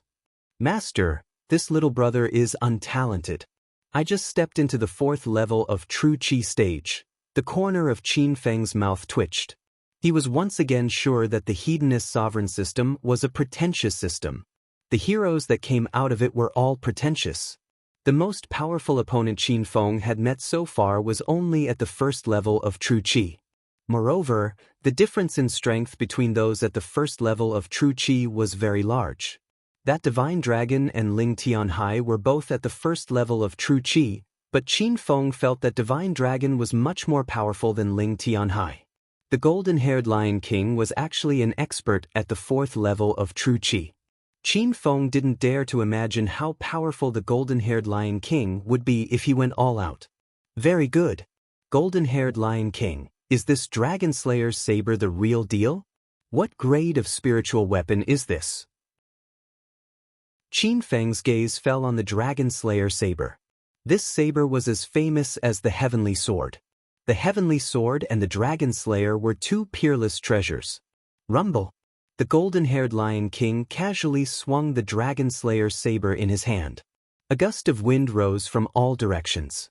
The Dragon Slayer saber seemed to weigh 1,000 pounds. Master, this Dragon Slayer saber and I are both replicas of the system. However, my strength has reached 100% of the real me. This Dragon Slayer saber is a bit lacking, but it is still a low-grade gold-grade spiritual weapon. The spiritual weapon grades of the hedonist sovereign system, from top to bottom: sovereign gold, rare pink, purple, blue, orange, white. Qin Feng already had 2 powder-grade spiritual weapons, but he didn't even have a sovereign gold-grade spiritual weapon. Looking at the gold-grade Dragon Slayer saber in the golden-haired Lion King's hand, Qin Feng was extremely envious. The golden-haired Lion King could read Qin Feng's mind and said with a smile, Master, this Dragon Slayer saber is an item specially given to me by the system. It has already sealed my True Qi, so other people can't use it. Even if I wanted to gift it to Master, I couldn't. Qin Feng awkwardly scratched his head. This Dragon Slayer saber was the golden-haired Lion King's lifeblood. How could he have designs on this thing? I didn't say I wanted you to give it to me, I was just curious. That's right, you're blind. Will it affect you in battle? Is there a way to cure your eyes? Qin Feng had seen the Heavenly Sword and Dragon Slayer. He was very fond of the golden-haired Lion King, and he was very regretful that the golden-haired Lion King had lost his sight. If the system had a way to cure the golden-haired Lion King's eyes, Qin Feng was willing to spend hedonist points to help him. I appreciate Master's kindness, but my character is blind, so I can't regain my sight. Don't worry, Master. I've been blind for a long time, so I'm used to being blind. My other senses have become stronger, so they won't affect me in battle at all. After hearing the golden-haired Lion King's words, Qin Feng calmed down. Qin Feng was very satisfied that he got the golden-haired Lion King from the hero lottery. After chatting with the golden-haired Lion King for a while, Qin Feng returned to reality. Who's there? As soon as Qin Feng's consciousness returned to his room, he became vigilant. A black shadow flashed and disappeared into Qin Feng's room. Big brother Qin Feng, lower your voice. Didn't we promise to have sex at night? Don't make a fuss. After Zhang Ke drank the ancient almighty beast gene potion, not only did she possess extraordinary strength, but she was also incredibly fast. Before Qin Feng could regain his senses, he saw Zhang Ke lying beside him in a sexy black silk pajamas. Oh, it's Cuckoo. You really dared to come here in the middle of the night? If Sherman wakes up and finds you gone, she might come looking for you. Qin Feng was speechless at Zhang Ke. This girl was getting more and more daring. Zhang Ke didn't care. She hugged Qin Feng's neck and leaned into his embrace. If she finds out, so be it. At most, I'll bring her along with me. Good things like this should be shared with a sister. Chapter 1109. Qin Feng discovered that Zhang Kuku was about to become a demon. Ever since she drank the ancient almighty beast gene fluid, she had transformed into a wild beast, especially when it came to sex. She was inexhaustible. Qin Feng was a little tired after a night of sex, but Zhang Kuku was still dancing happily. Eventually, Qin Feng persuaded Zhang Kuku to stop shyly. The two of them woke up a bit late. When they came out, the other three women were already sitting in the living room. The waiter had already delivered breakfast. Rao Sherman and the other two women were waiting for Qin Feng and Zhang Kiki.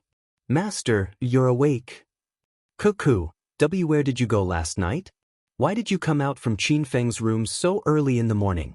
Rao Sherman looked at Qin Feng, who was dressed in a suit, and Zhang Kuku, who was dressed in a black silk pajamas. She felt like she was dreaming. Xiao Li and Shui Er immediately understood the relationship between them, but they pretended to be ignorant. "Sherman, your snoring was so noisy last night that I had no choice but to sleep on the sofa. In the middle of the night, Big Brother Qin Feng pitied me and asked me to sleep in his room. Don't overthink it, I didn't do anything with Big Brother Qin Feng." Zhang Kuku casually made up a lie. Even elementary school students would not be fooled by it. Qin Feng was so angry that his mouth became crooked. "Cuckoo, what nonsense are you talking about? Why would I snore in my sleep? Why?" Rao Sherman was a smart girl. She suddenly understood the relationship between Qin Feng and Zhang Kuku. She didn't expect Zhang Kuku to sleep with Qin Feng secretly. However, Rao Sherman didn't mind too much. With everyone's current relationship with Qin Feng, as long as they continued to develop, it would only be a matter of time before they slept together. After learning the truth, Rao Sherman pretended to know nothing and kept her mouth shut. "Since everyone is awake, let's have breakfast." Rao Sherman took the initiative to invite everyone to the dining room, and they pretended nothing had happened. Zhang Kuku was a little nervous and worried. She planned to go back to her room to change her clothes, but after seeing the attitude of Rao Sherman, Shui Er, Zhang Kuku didn't want to change her clothes, so she went to breakfast in her black silk pajamas. The Oscar Film Festival was going to be held tomorrow, so the four beauties went shopping in the afternoon. Qin Feng had too much fun with Zhang Kiki last night, so he really didn't want to walk, so he stayed in the room to watch TV. After staying in America for a few days, Qin Feng didn't know when he would be back. He thought of Dracula, whom he hadn't seen for half a month, and decided to call him. "Oh my God, is that Brother Qin Feng?" Count's excited voice came from the phone, shaking Qin Feng so much that he pulled the phone far away. "Vampire, can you keep your voice down? Are you buying vegetables at the market?" Qin Feng and Count were brothers who had gone through fire and water together, so he spoke without any scruples. Dracula's eyes widened in anger. "Bastard, how dare you call me a vampire? Where you now? I'll bite you to death right now. Tisk tsk. Let's just say that you're a vampire. You always bite people and drink their blood. But my blood isn't that tasty. I'm in the presidential suite of the Washington Star Hotel, room 8888. Hurry up and come over to die." Dracula was so excited that he paused for a few seconds. He didn't expect Qin Feng to come to America. "Good boy, just you wait. I'll drive a helicopter and land on the roof of your hotel in 10 minutes. After hanging up, Qin Feng picked up a glass of red wine and shook his head with a smile. "You're driving a helicopter? Just don't walk over." In less than 10 minutes, Qin Feng suddenly heard a roar coming from afar. He sat up and looked out of the French window. Instantly, he jumped up in shock. Dracula really drove a tractor. No, a helicopter here. Bang. A muffled sound spread out. A tall black shadow directly smashed through the French window and flew into Qin Feng's room. Qin Feng was depressed. This Dracula was still as reckless and wild as before. Stinking brat, I'm here to suck your blood.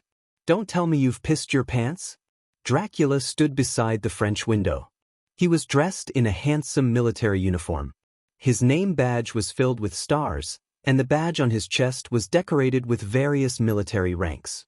After not seeing Qin Feng for half a month, Dracula had become more mature and tall. This man had gone through a life-and-death situation with Qin Feng. Moreover, all the vampires that Dracula brought to the William family's research base were killed. That mission had allowed Dracula to mature and become more perfect. TSK. I haven't seen you for a few days, but you haven't changed at all. How disappointing. Qin Feng shook his head with a smile. Dracula's lips curled into a smirk. Suddenly, his tall body transformed into a cannonball and shot toward Qin Feng. Try me and you'll know. Rumble. As a member of the Blood Clan, Dracula's most outstanding attributes were his speed and strength. Half a month ago, Qin Feng was still at the early stage of Stage 9 Inner Qi. That was the first time he met Dracula in this hotel, and he was sent flying by Dracula with a single punch. This time, Qin Feng's expression was indifferent. He was no longer the same person he was at that time. Bang! Qin Feng didn't back down and punched. A thunderous roar and a tiger's roar reverberated in the air, and a violent aura exploded from the punch. Dracula's expression changed drastically. He realized that Qin Feng's strength had improved by leaps and bounds. When their fists collided, Qin Feng retreated 3 steps while Dracula was sent flying. Ha!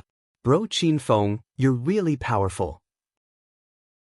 As expected of a member of China's dragon sect, Dracula smashed another floor-to-ceiling window, but he jumped back into the room as if nothing had happened. Qin Feng's eyes lit up.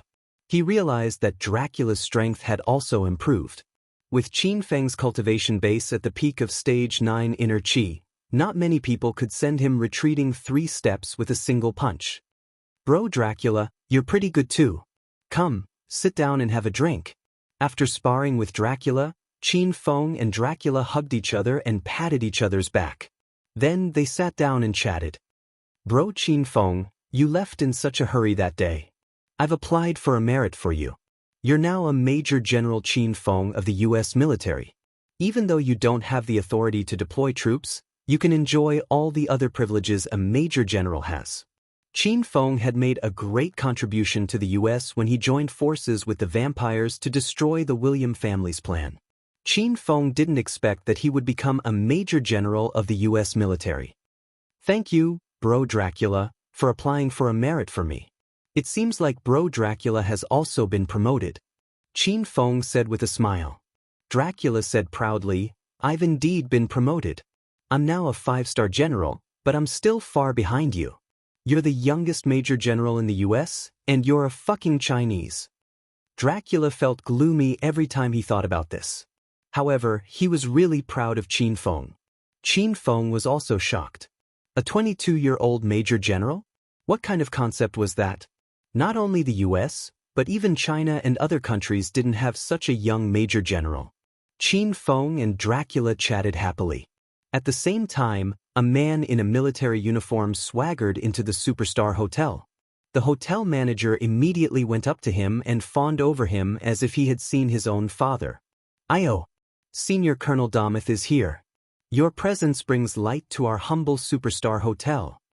Damith came to the Superstar Hotel in the afternoon according to his promise with Odin. He didn't really care about his cousin Odin. The reason he came here was that Odin would find a few popular American celebrities to sleep with him after he helped Odin with his business. In other words, Damith came to the Superstar Hotel to sleep with him. Is Odin staying in this hotel? Which room is he staying in? Damith didn't care about the hotel manager at all. He didn't even look at the manager when he spoke. The manager didn't dare to get angry. Just when he was about to bring Damith to Odin's room, Odin ran over. Ha! Cousin Damith, you're finally here. I was just about to go out and wait for you.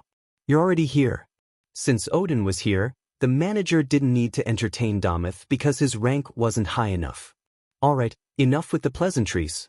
Bring me to that Chinese pig's room. After I'm done with your business, you'll have to follow the old rules.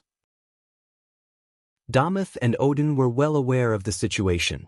Odin quickly smiled and said, Don't worry, Cousin Damith. The girls are ready. This time, it's a pair of beautiful twin sisters. They're young models who just joined the entertainment industry. Damith was excited. He quickly asked Odin to lead the way. Odin had already found out that Qin Feng was staying in suite 8888, so he led Damith upstairs. When they arrived at the door, Odin hesitated and asked, "Cousin Damith, did you come alone?" Damith glared at Odin impatiently. "What's wrong? How many people do we need to deal with a Chinese pig?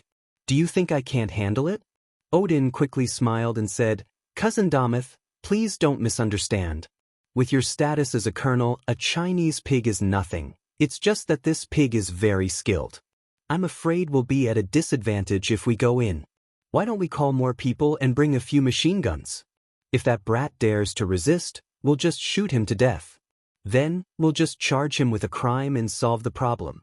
Odin had already thought of a way to deal with Qin Feng. Last night at the Mafia's bar, Buong and his men were all armed with pistols. Odin thought that if he could get a few machine guns, he would definitely be able to kill Qin Feng. Damith had never seen Qin Feng's skills before. He didn't believe that Qin Feng could dodge bullets. That was simply a fantasy. Damith patted the pistol on his waist and shouted impatiently, "Look at your guts. Isn't it just a Chinese pig? I brought a gun with me. If he doesn't listen to me, I'll shoot him to death." Odin still wanted to persuade Damith, but Damith had already pressed the doorbell. Odin had no choice but to keep his mouth shut. However, Odin wasn't worried. After all, Damith was a senior colonel. No matter how skilled Qin Feng was, he had to be cautious. This was America, after all. How could Qin Feng behave atrociously? "There's someone else here?" Qin Feng and Count were chatting happily when the doorbell rang. Count looked at Qin Feng in confusion. "It's probably my girlfriend's. I'll go and have a look." Qin Feng stood up and opened the door. He thought it was Rao Sherman and the others who had returned from shopping. However, when he opened the door, he saw Odin and an unfamiliar man standing at the door. "It's you, brat. Why are you looking for me?" Qin Feng looked at Odin indifferently. Yesterday, Odin kowtowed in front of Qin Feng until his forehead bled. He was trembling in fear. Now that Damith was backing him up, this brat immediately became arrogant.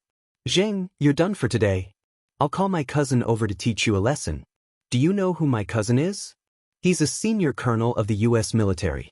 If you dare to mess with him, he can call a helicopter to blow up the rooms on this floor." Odin boasted to the heavens. He just wanted to scare Qin Feng.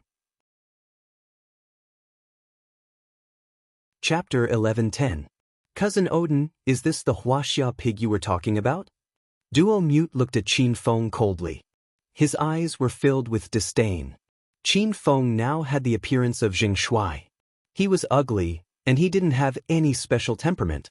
He looked like an ordinary Huaxia man. "Big cousin, it's this grandson. You have to uphold justice for me." Odin had a lot of mothers backing him up, so he was very arrogant right now. Duo Mute rolled his eyes at Odin and said, "I don't know what you've been doing all these years. You're getting worse and worse. You can't even deal with this Huaxia pig? You're a disgrace to our family." After complaining about Odin for a while, Duo Mute looked at Qin Feng coldly. "Brat, how dare you behave atrociously in the United States? Kneel on the ground and kowtow to me. If you do, I can spare your worthless life and throw you in jail for the rest of your life." Duo Mute was arrogant and despotic the moment he entered the room. He didn't put Qin Feng in his eyes at all. Qin Feng sneered inwardly. He didn't expect Odin to be so stubborn. This guy must be suffering from the disease of needing to be abused. "I have a good friend here. I'm in a good mood today. I'll give you a chance to live. Get out of here now." Qin Feng's expression turned cold. A powerful aura emanated from his body, pressuring Odin and Duo Mute to the point of suffocation. Odin trembled in fear again. He hid behind Duo Mute and looked at Qin Feng vigilantly. He was afraid that this person would suddenly attack him. That person's skills were too terrifying. Duo Mute quickly regained his senses and stared at Qin Feng in disbelief. He couldn't figure out where this Huaxia pig got the courage to yell at him. "You stupid pig! Do you know who I am? I'm a senior colonel of the U.S. military. Kneel before me now. Otherwise, I'll arrest you as a military criminal. I can even kill you on the spot." Duo Mute pulled out the pistol at his waist. With the pistol in his hand, Duo Mute instantly calmed down. Qin Feng sneered. "Not long ago, Count told Qin Feng that he was given the rank of Major General by the U.S. military. A Major General was a rank higher than a Senior Colonel. How dare Duo Mute act so fiercely in front of him? Is a Senior Colonel very powerful? How dare a Senior Colonel like you threaten me? Are you out of your mind? Qin Feng reprimanded Duo Mute mercilessly as if he was reprimanding a lackey. Duo Mute and Duo Mute were stunned. This was especially so for Duo Mute. He even suspected that there was something wrong with his ears. Did this Huaxia pig understand the power and position of the military? Duo Mute even suspected that he had heard wrong. Don Feng and Qin Feng. Cousin Duo Mu, this kid is a small celebrity in China. He doesn't know anything about the military. Let's cut the crap. Cousin Duo Mu, why don't you make a call and send an army over? Otherwise, you can just send a few helicopters over and let the elites of the anti-terrorist force capture this kid. Qin Dong's Dong muted. About Chen's Tian's AO, Oddness, Feng, Odin. Duo Mute glared at Qin Feng coldly. He didn't say anything. As for the helicopter, he didn't have the authority to do so. However, if he let Odin boast, no one would know. Feng, Qin about. Count, who was in the inner hall, heard the commotion outside. He waited for a while, but Qin Feng did not return, so he took the initiative to come out. Count knew Qin Feng's current identity, so he purposely did not expose Qin Feng's real identity. He called Qin Feng by his name. Brother Dracula, there's nothing going on here, don't worry, Qin Feng said indifferently. Odin and Damute looked at Dracula. Odin did not know Dracula's identity, but the moment Damute saw Dracula, he was so scared that he almost fell to the ground. Isn't this the blood-breed prince, General Count? Why is he here? Are they your friends? Count walked to Qin Feng and asked.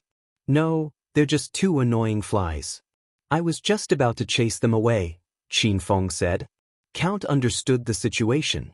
He immediately yelled at Odin and Duo Mute. Fuck! I don't care who you are. Get out of my sight. Count was a 5-star general in the military. His position was high and mighty. It was rare for him to drink and chat with Qin Feng, so he did not want to be disturbed. Since Count appeared, Duo Mute was so scared that he could not come back to his senses. His mouth opened and closed for a long time, but he could not say a word. Odin, on the other hand, was annoyed. He yelled at Count, Hey! Who the fuck are you? How dare you yell at us? Do you know who this person beside me is? He's the Senior Colonel of the military, Duo Mute. Be careful not to get arrested. Count froze for a moment and looked at Duo Mute. He did not know Duo Mute, but he had heard of his name. A Senior Colonel dared to behave atrociously here. Count was amused. Impressive, really impressive? Your cousin wants to arrest me? Hurry up and let him do it. Brother Jing Shui and I can't wait to be arrested and sent to jail. Dracula stared at Odin with a mischievous smile on his face. Odin didn't know what was going on, and he said with his head held high, That's what you said. Just you wait, my cousin is going to call a helicopter right now and scare you bumpkins to death. Big cousin, say something? Why don't you send a few tanks instead? Odin started shaking Duo Mute's arm after he finished speaking. He found that his cousin seemed to be under a spell. He stood there motionless as if he had lost his mind. Duo Mute was not a fool, but he really wanted to kill Odin. Slap. A muffled sound rang out as Damute's slap landed on Odin's face, causing him to see stars. Big cousin, why did you hit me? Are you crazy? Odin covered his swollen face and looked at Duo Mute in disbelief. He could not understand what had just happened. Duo Mute wished he could find a needle and thread to sew Odin's mouth shut. He already regretted helping Odin deal with Zheng Shui. How was this an ordinary Chinese celebrity? This guy was good friends with the 5-star general, Count. You bastard, shut up. I'm going to die of anger. Duo Mute stretched out his hand and slapped Odin twice, causing him to fall to the ground. Odin finally came back to his senses. He had already realized that something was wrong. He sat on the ground and covered his swollen face. He was so scared that he did not dare to say a word. After slapping Odin, Duo Mute immediately put on a fawning smile and said to Count as if he had changed into a different person, "Hee hee. General Count, I didn't expect you to be chatting with your friend here. I'm really sorry for disturbing you. I'll leave now. I hope General Count won't blame me." Duo Mute was so scared that his legs were trembling. He did not want to stay here for a second longer. He gave Odin a look and Duo Mute took the lead to run out. "Colonel Duo Mute, you want to leave just like that? Who allowed you to leave?" Count's cold voice rang out just as Duo Mute reached the door. No matter how unwilling he was, Duo Mute had to stop. He turned around and said with a smile, "Hee hee. What other orders does General Count have? I'll do it right away." "Colonel Duo Mute, are you really going to do it? Very well then, why don't you shoot yourself?" Dracula sneered. Duo Mute was so scared that he broke out in a cold sweat. How would he dare to commit suicide? He quickly put on a smile and said, "Hee hee, General Count, you really know how to joke. I better not disturb your conversation. I'll take my leave first." Duo Mute wanted to escape again. This time, he could not care less about Odin. However, Chinfen smiled and said, "Brother Count, I suddenly thought of something. This Colonel Duo Mute might be secretly trading with the Mafia. He might be the one who secretly transported the Mafia's firearms." Chinfen had just wiped out the Mafia's bar base last night. The Mafia's big brother, Buong, was on good terms with Odin. However, from Chinfen's observation, Odin was just a weakling with no abilities. It was highly likely that Odin had relied on his relationship with cousin Duo Mute to get in touch with the Mafia. Count's face turned cold, and his body shot out like a flickering black shadow.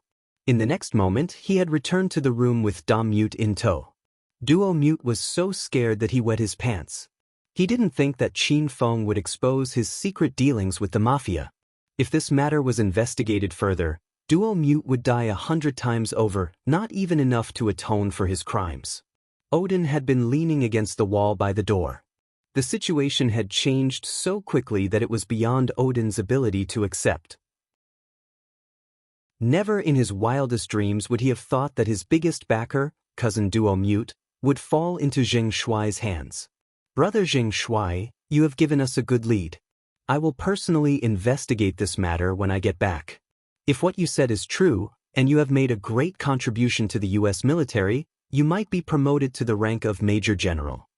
Count carried Duo Mute as if he was carrying a little chick. His words scared Duo Mute so much that his eyeballs almost popped out of their sockets. Duo Mute and Odin stared at Qin Fun as if they had seen a ghost. This Chinese pig is a major general of the U.S. military? What kind of joke is this? Count shouted a few words into the phone, and after a while, the helicopter parked on the roof of the hotel flew down. When Odin and Duo Mute saw the helicopter hovering outside the window, they felt as if they were dreaming. Earlier, Odin had been boasting that his cousin could summon a helicopter. Now that the helicopter had arrived, both of them were scared to death. "What's your order, General Count?" the pilot in the helicopter shouted into his headset. Count casually tossed Duo Mute into the helicopter like an object.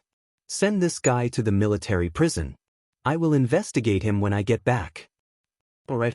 Also, bring this guy back as well." Count's figure flashed and returned to the window. Odin was also tossed into the helicopter. "Sir." The pilot had already left in the helicopter.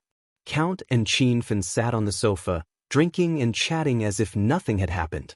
They chatted until the afternoon. Rao Sherman and the other 3 girls returned to their room in high spirits. When they saw Count and the broken window, their jaws dropped in shock.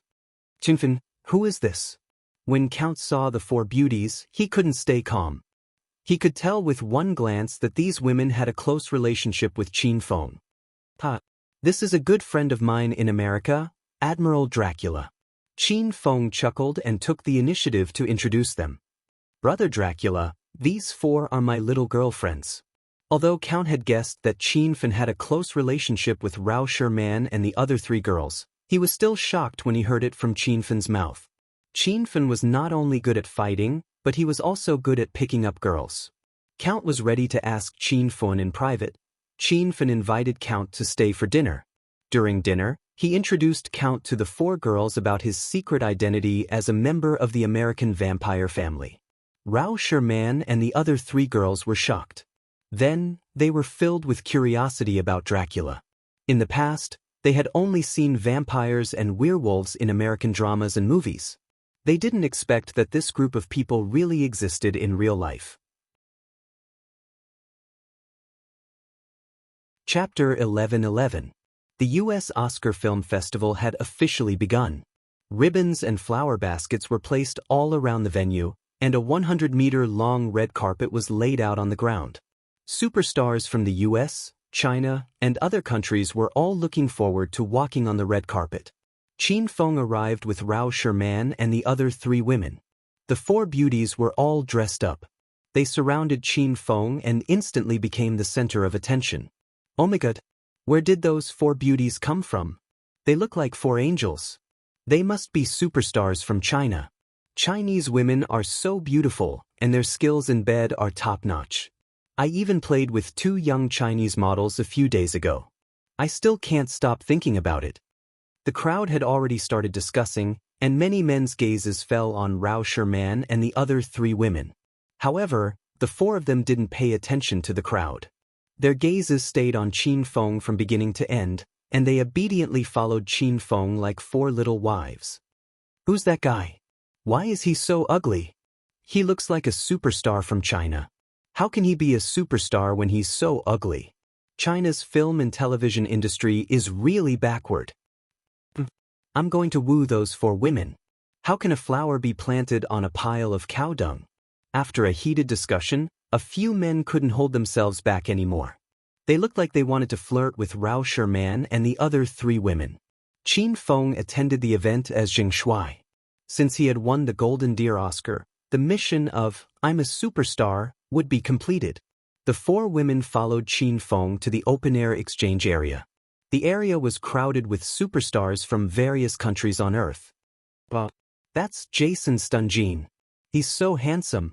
His muscles are so big. Zhang Kuku couldn't help but clap her hands excitedly. Cher was also a fan of superstars, especially Hollywood superstars. She saw a tall, sexy, blonde beauty and screamed, "Is that Angelina Jolie? I can't believe that one day I'll be able to look at her from a distance of 2 meters." Rao Sherman and Shaoli kept a low profile, especially Shaoli. She lived a hard life and did not chase superstars. Now that she was a ghost cultivator, she had lost interest in superstars. I can't take it anymore. I saw Nicolas Kajia. I really want to take a photo with him. Zhang Kuka looked at Kajia after she saw Jason. Qin Feng wanted to kick this silly girl away. "Little beauty, I'm Kaiga, nice to meet you." Zhang Kuku was smitten with Nicolas Kaiga when he walked up to her and extended his hand to shake her hand. Although Zhang Kuku was insensitive, she still remembered that she was Qin Feng's woman. She giggled at Kajia and said, Superstar Kajia, I've seen all the movies you've acted in. It's nice to meet you, but I can't shake hands with you because my heart already belongs to someone." Qin Feng and the others were amused by Zhang Kuku's silly behavior. Kajia furrowed his brows and looked at Qin Feng with disdain. Little beauty, do you have someone in your heart? It can't be that ugly freak, right?" Kajia didn't give Qin Feng any face. Xiao Li's face turned cold. Zhang Kuku was not as excited as before. She pouted and said, "Big brother Jing Shuai has his own unique charm. How can you say that he's ugly?" Kajia had been secretly sneaking glances at Zhang Kuku and the other three girls. He already had designs on the four Chinese beauties. When he found out that his competitor was Jing Shuai, he felt a wave of disdain in his heart. How could Jing Shuai's terrifying appearance compare to his handsome appearance? Little beauty, why do you like that kind of man? You seem to be a fan of mine, right? Why don't we take a photo together? Oh, I'm short of a female lead in a movie. Are you interested? Men in the entertainment industry always had the same trick when picking up girls. They would either charm the girl with their handsomeness or use the bait of a movie to seduce the girl. Take a photo? No, I can't. I can't take a photo with a man other than Jing Shuai. Zhang Kuka looked at Kajia regretfully. Kajia was depressed. He couldn't understand why Zhang Kuka liked Zheng Shuai. Why is she so obedient to Zheng Shuai? Can't I shake his hand and take a photo? Little beauty, can I take a photo? Isn't that friend of yours keeping you under a tight leash? Why don't you leave him and stay in America with me? I promise I'll make you a Hollywood superstar within a year. Kai Jia was boasting, but he was actually trying to woo Zhang Kuku. Zhang Kuku's eyes darted around in anticipation. She shook her head and said, No, I can't stay in America. I have to go back to China with big brother Zheng Shuai. Kai Jia rolled his eyes and almost fainted. Zhang Kuku acted as if she really liked Kai Jia, but she refused to even shake his hand or take a picture with him. Even when he invited Zhang Kuku to film in the US, she refused. Kai Jia even began to suspect that this woman was just messing with him. Little beauty, you're a celebrity from China, right? I have a lot of Hollywood superstar friends over there. How about I introduce you to them? Kai Jia thought that Zhang Kuku was afraid of Zheng Shuai and wanted to kidnap her first. Zhang Kuku suddenly stomped on Kai Jia's shiny leather shoes angrily. Zhang Kuku, who had drunk the ancient beast gene fluid, was extremely strong. The stomp almost broke Kai Jia's foot. Why do you keep talking to me? My heart already belongs to someone, so I can't talk to strange men. Hurry and leave, or else what if brother Zheng Shuai gets angry at me? Zhang Kuku was a lunatic who fell out with him at the drop of a hat. Kai Jia cried out in pain, his nose crooked in anger. Many people heard the commotion and looked over. When they saw that Keiga had failed to pick up a girl, they were so shocked that their eyes almost popped out of their sockets. Nicholas Keiga was an international superstar. Many female stars fought to climb into his bed, but even such an amazing person failed. Is that Zhang Kuku from the pretty girls group? This girl is really arrogant. She even dared to reject Kai Jia. I think she can only stay in China for the rest of her life. Many Chinese celebrities looked over, and many of them recognized Zhang Kiki. Rao Sherman and Schwerer are here too. Isn't that Zheng Shuai? Recently, there have been rumors about Zheng Shuai and Cher in the entertainment industry. Now that the two of them are attending the Golden Deer Awards together, it seems like the rumors are true. I suspect that the Pretty Girls group also has an ambiguous relationship with Zheng Shuai. Didn't you see Zhang Kuku holding Zheng Shuai's arm? The Chinese celebrities whispered to each other. Not only did ordinary people like to gossip, but these celebrities also loved to gossip. Recently, Zheng Shuai had been doing very well in China's entertainment industry. Many people had received messages from film companies telling them not to offend Zheng Shuai. These Chinese superstars were instantly displeased. In their eyes, Zheng Shuai was only a new star, and he was a comedian. What was there to be proud of? This fool Zheng Shuai has already offended Nicholas Keiga. Let's wait for him to make a fool of himself. The Chinese celebrities all looked at Qin Feng with schadenfreude. Seeing that everyone was talking about him, Kai Jia felt a wave of anger in his heart. However, everyone here was a celebrity from all over the world, so Kai Jia couldn't suppress Qin Feng in front of everyone. If he did that, it would seem like he wasn't magnanimous enough. You brat, come here. Keiga hid in the corner of the crowd and wanted to avoid the limelight. He waved his hand, and a security guard immediately ran over with a smile on his face. Superstar Keiga, what business do you have with this little brother? Nicholas Keiga was very famous in America. The security guard was elated to be able to speak with this Hollywood superstar. Do you see that ugly man? When he's on the red carpet, chase him off for me, Keiga said as he secretly pointed at Zheng Shuai.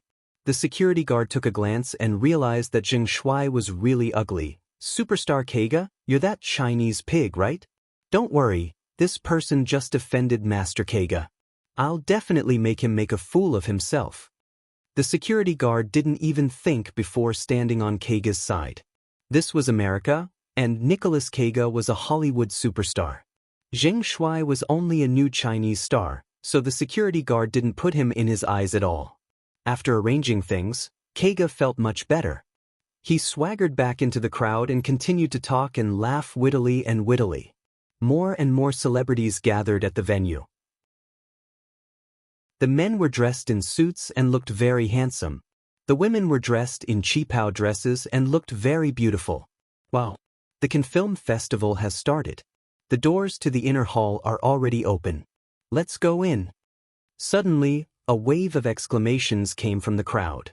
A few Hollywood superstars had already started to walk on the red carpet. Seeing this, Qin Feng also prepared to enter with the 4 women. He wanted to get the Golden Deer Award as soon as possible and leave America. Wait, you can't go in. A security guard rushed towards Qin Feng the moment he stepped on the red carpet. Rao Sherman and the other 3 women were shocked. They didn't know what was going on. Hey, what right do you have to stop Big Brother Zheng Shuai? Get out of the way. Zhang Kuku was instantly displeased. This security guard was the one that Keiga told him to. Naturally, he wouldn't let Qin Feng enter. Why are there so many reasons? You really want a reason, right? This man is too ugly and affects the overall aesthetic of the film festival, so he can't get in. The security guard glared at Qin Feng confidently. Qin Feng wanted to yell at him to death when he spoke the truth. Everyone in front, make way. Get out of the way. Just when the security guard stopped Qin Feng, a sudden roar came from behind. The people present were all superstars from all over the world.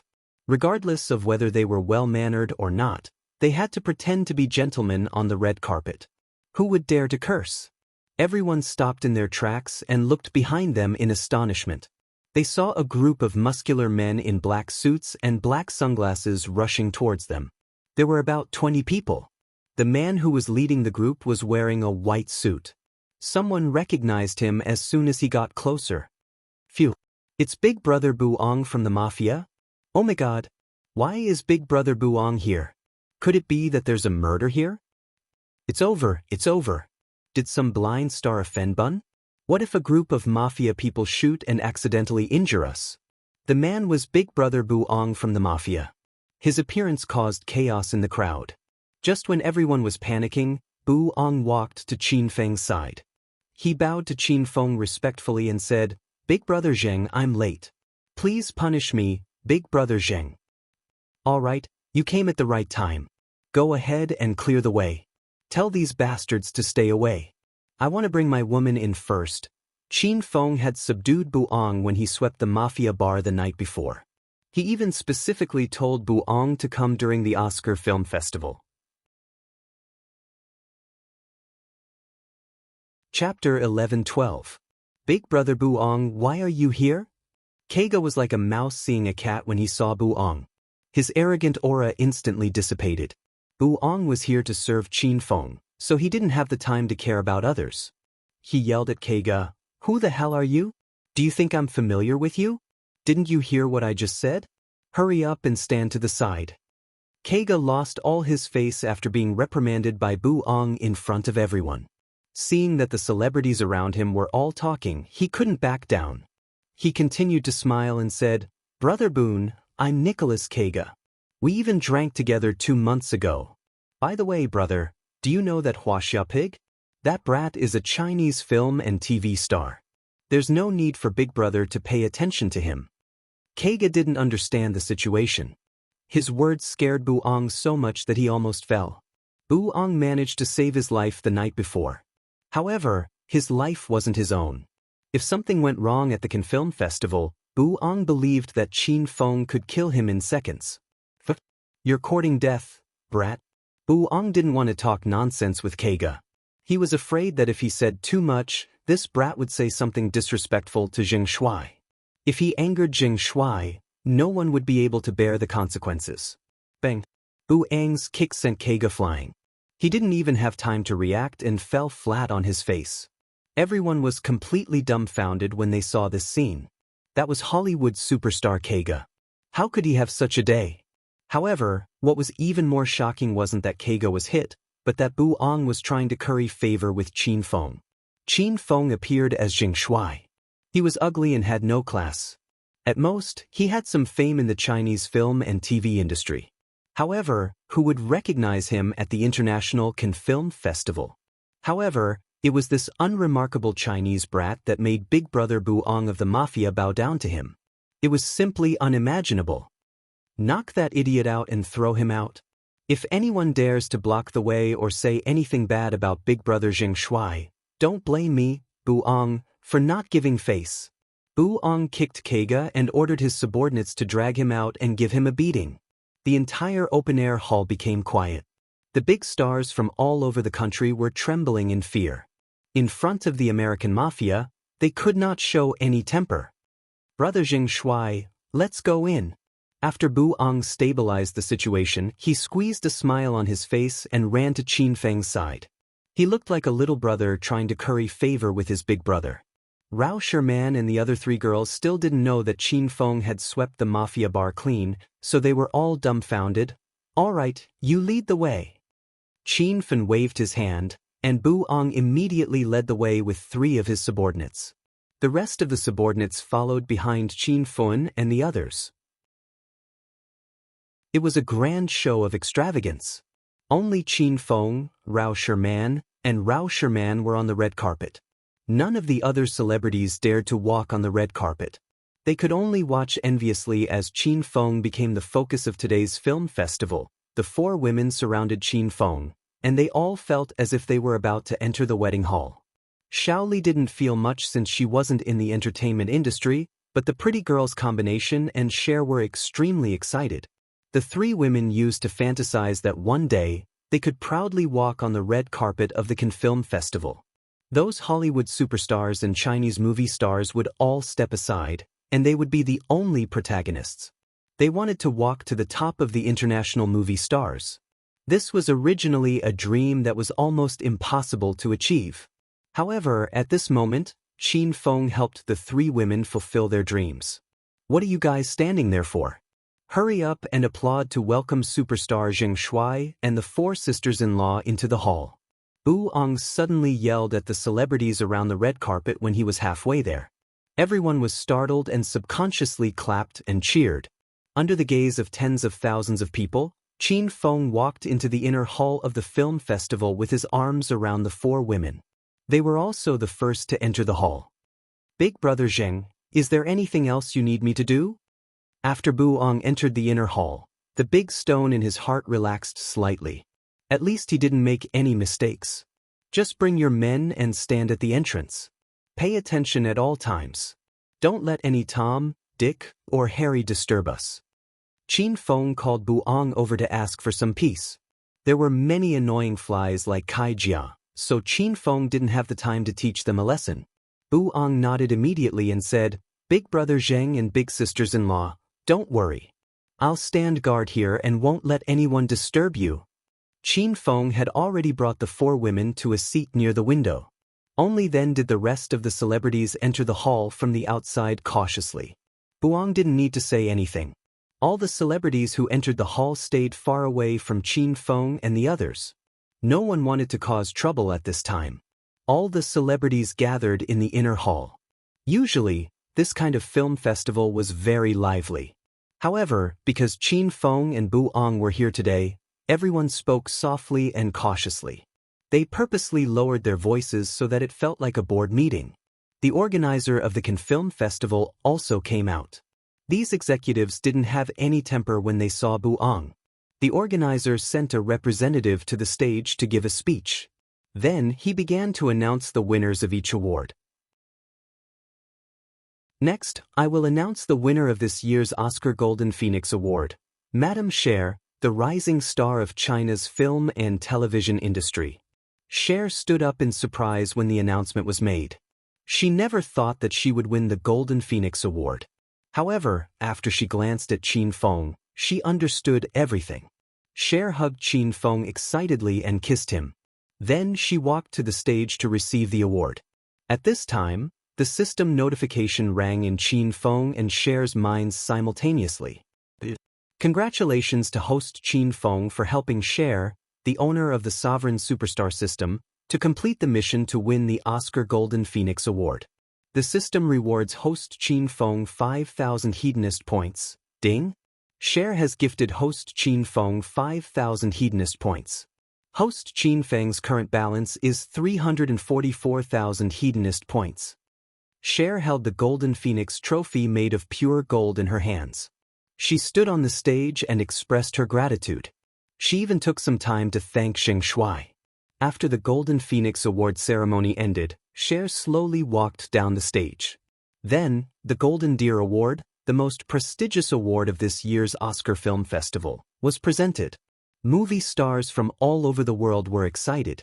They were all here for the Golden Deer Award. However, there were some American superstars who remained calm because they had received insider news that the winner of this year's Golden Deer Award had already been decided by Hollywood superstar Odin. Looking at the celebrities around them who were flushed with excitement, they found it hilarious. Next, we will present tonight's Golden Deer Trophy. The winner of this year's Golden Deer Award is the rising star of China, Xing Shuai. This is also the first Chinese star to receive this award since the beginning of the Oscar Film Festival. Everyone, let's give a round of applause. As soon as the representative of the film festival finished speaking, a strange atmosphere descended upon the audience. No one applauded because they were still in a state of shock. Nobody expected the winner of the Golden Deer Award to be a Chinese star. Moreover, he was a rising star, and an ugly one at that. The American movie stars were dumbstruck, and the Chinese superstars were filled with resentment. The Hollywood superstars who knew that Odin was the winner of the Golden Deer Award had their eyeballs popping out of their sockets. At this moment, everyone started to size up Xing Shuai again. What kind of background did this inconspicuous rising star of China have? He was practically a black sheep. Under the bewildered gaze of the audience, Qin Feng leisurely walked up to the podium. Qin Feng was not interested in the Golden Deer Award. He only took it for the system mission. Congratulations to host Qin Feng for completing the second side mission of I'm a Superstar. Host Qin Feng has become a popular actor and won the Oscar Golden Deer Award. The system rewards host Qin Feng 20,000 Hedonist points and 3 character conversion cards. Congratulations to host Qin Feng for completing the main mission of I'm a Superstar. Host Qin Feng has become a popular international star. The system rewards host Qin Feng 50,000 Hedonist points and 3 character conversion cards. Host Qin Feng's total Hedonist points, 414,000. The system notification rang in Qin Feng's mind when he lifted the Oscar Golden Deer Award. Qin Feng was relieved that he had completed the mission of I'm a Superstar. The Oscar Golden Deer Award was the most prestigious award. Usually, only the best actor and best actress could win it. However, Qin Feng acted as if nothing had happened after he received the Golden Deer Award. He didn't even say a word of thanks and walked down the stage with the award. Everyone was speechless at Qin Feng's actions. This year's Oscar Film Festival had come to an end. Movie stars from all over the world left on bad terms amidst a series of sighs. Big Brother Xing, what else do you need me to do now? Bu Ong approached Qin Feng as soon as he left. Qin Feng looked at the chaotic inner hall and said indifferently, let me take the women out first. Bu Ong immediately understood Qin Feng's intention. He yelled at the top of his lungs, everyone, go back to your seats. Big Brother Xing Shuai hasn't left yet. Who dares to leave first? The few Hollywood superstars who were already at the entrance were so scared that they ran back to their seats. The rest of the stars were even more afraid of Bu Ong. In less than 10 seconds, everyone returned to their seats as if the film festival was still going on. Rao Sherman and the other 3 women were completely convinced by Qin Feng's methods. They realized that not only did Qin Feng have people who wanted to flatter him wherever he went, but Qin Feng's underlings weren't ordinary people either. This time, they were the bosses of the American mafia. Beauties, we have nothing else to do in America. Let's go back today, Qin Feng said to the 4 women. The 4 women nodded in agreement. They were here to attend the film festival. Bu Ong had gone to the front to clear the way. The rest of the underlings followed behind Qin Feng and the other 4 women. They left in a grandiose manner just like how they came. Today, Qin Feng, Rao Sherman, and the other 2 women were in the limelight. Their appearance had completely overturned everyone's impression of Chinese celebrities. In the past Oscars, Chinese movie stars were just bystanders. But today, the Hollywood superstars were the real bystanders. Qin Feng and the other 4 women were the first to enter the venue. They were the first to leave. They were treated like the leaders of a country. After leaving the film festival, Qin Feng and the four women went to Watson Airport. On the plane to China, Qin Feng checked the introduction of the character transformation card. The character transformation card was Qin Feng's reward for completing the "I'm a Superstar" mission not long ago. There were 3 character transformation cards. According to the system's introduction, each character transformation card could randomly select a hero character from the Palace of Heroes. After the selection, Qin Feng would possess 100% of the hero's abilities for half an hour. Qin Feng was pleasantly surprised. These 3 character transformation cards were 3 life-saving trump cards. If Qin Feng drew the Golden Fur Lion King in the Palace of Heroes, then he would possess the peak strength of the Golden Fur Lion King for half an hour. That was the strength of Stage 4 True Qi. Qin Feng didn't know how powerful that would be.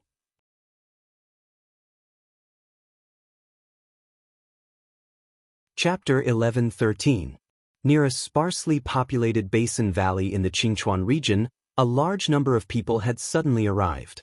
These people formed their own groups and wore the same attire. Most of them did not drive over but galloped through the valley on horseback. This was where the Astral Sect, one of the 5 hidden hegemons, was located. These people were from the various factions of the outer pugilistic world. They were here to participate in the Alliance Master Coronation. Logically speaking, the coronation should have been held 3 days ago. However, everyone had waited for 3 days and 3 nights in the valley, unwilling to leave. This was because the Alliance Master Qin Feng was nowhere to be seen. This punk was not kind at all. "Brother Tiandao, did you bring enough rations? Can you share some with our Shaolin brothers?" The yellow-robed martial uncle Yuanzhen smiled at the blue-robed Wudong First Elder, Zhang Tiandao. Just as he finished speaking, Zhang Tiandao glared and shouted, "Darn monk, I gave you a lot of rations yesterday. Our Wudong sect has nothing to eat. Stop bothering me." Zhang Tiandao and martial uncle Yuanzhen were of equal status. Yuanzhen curled his lips and ran over to the Kunlun sect's Bamboo Rain with a smile. "Young hero Bamboo Rain."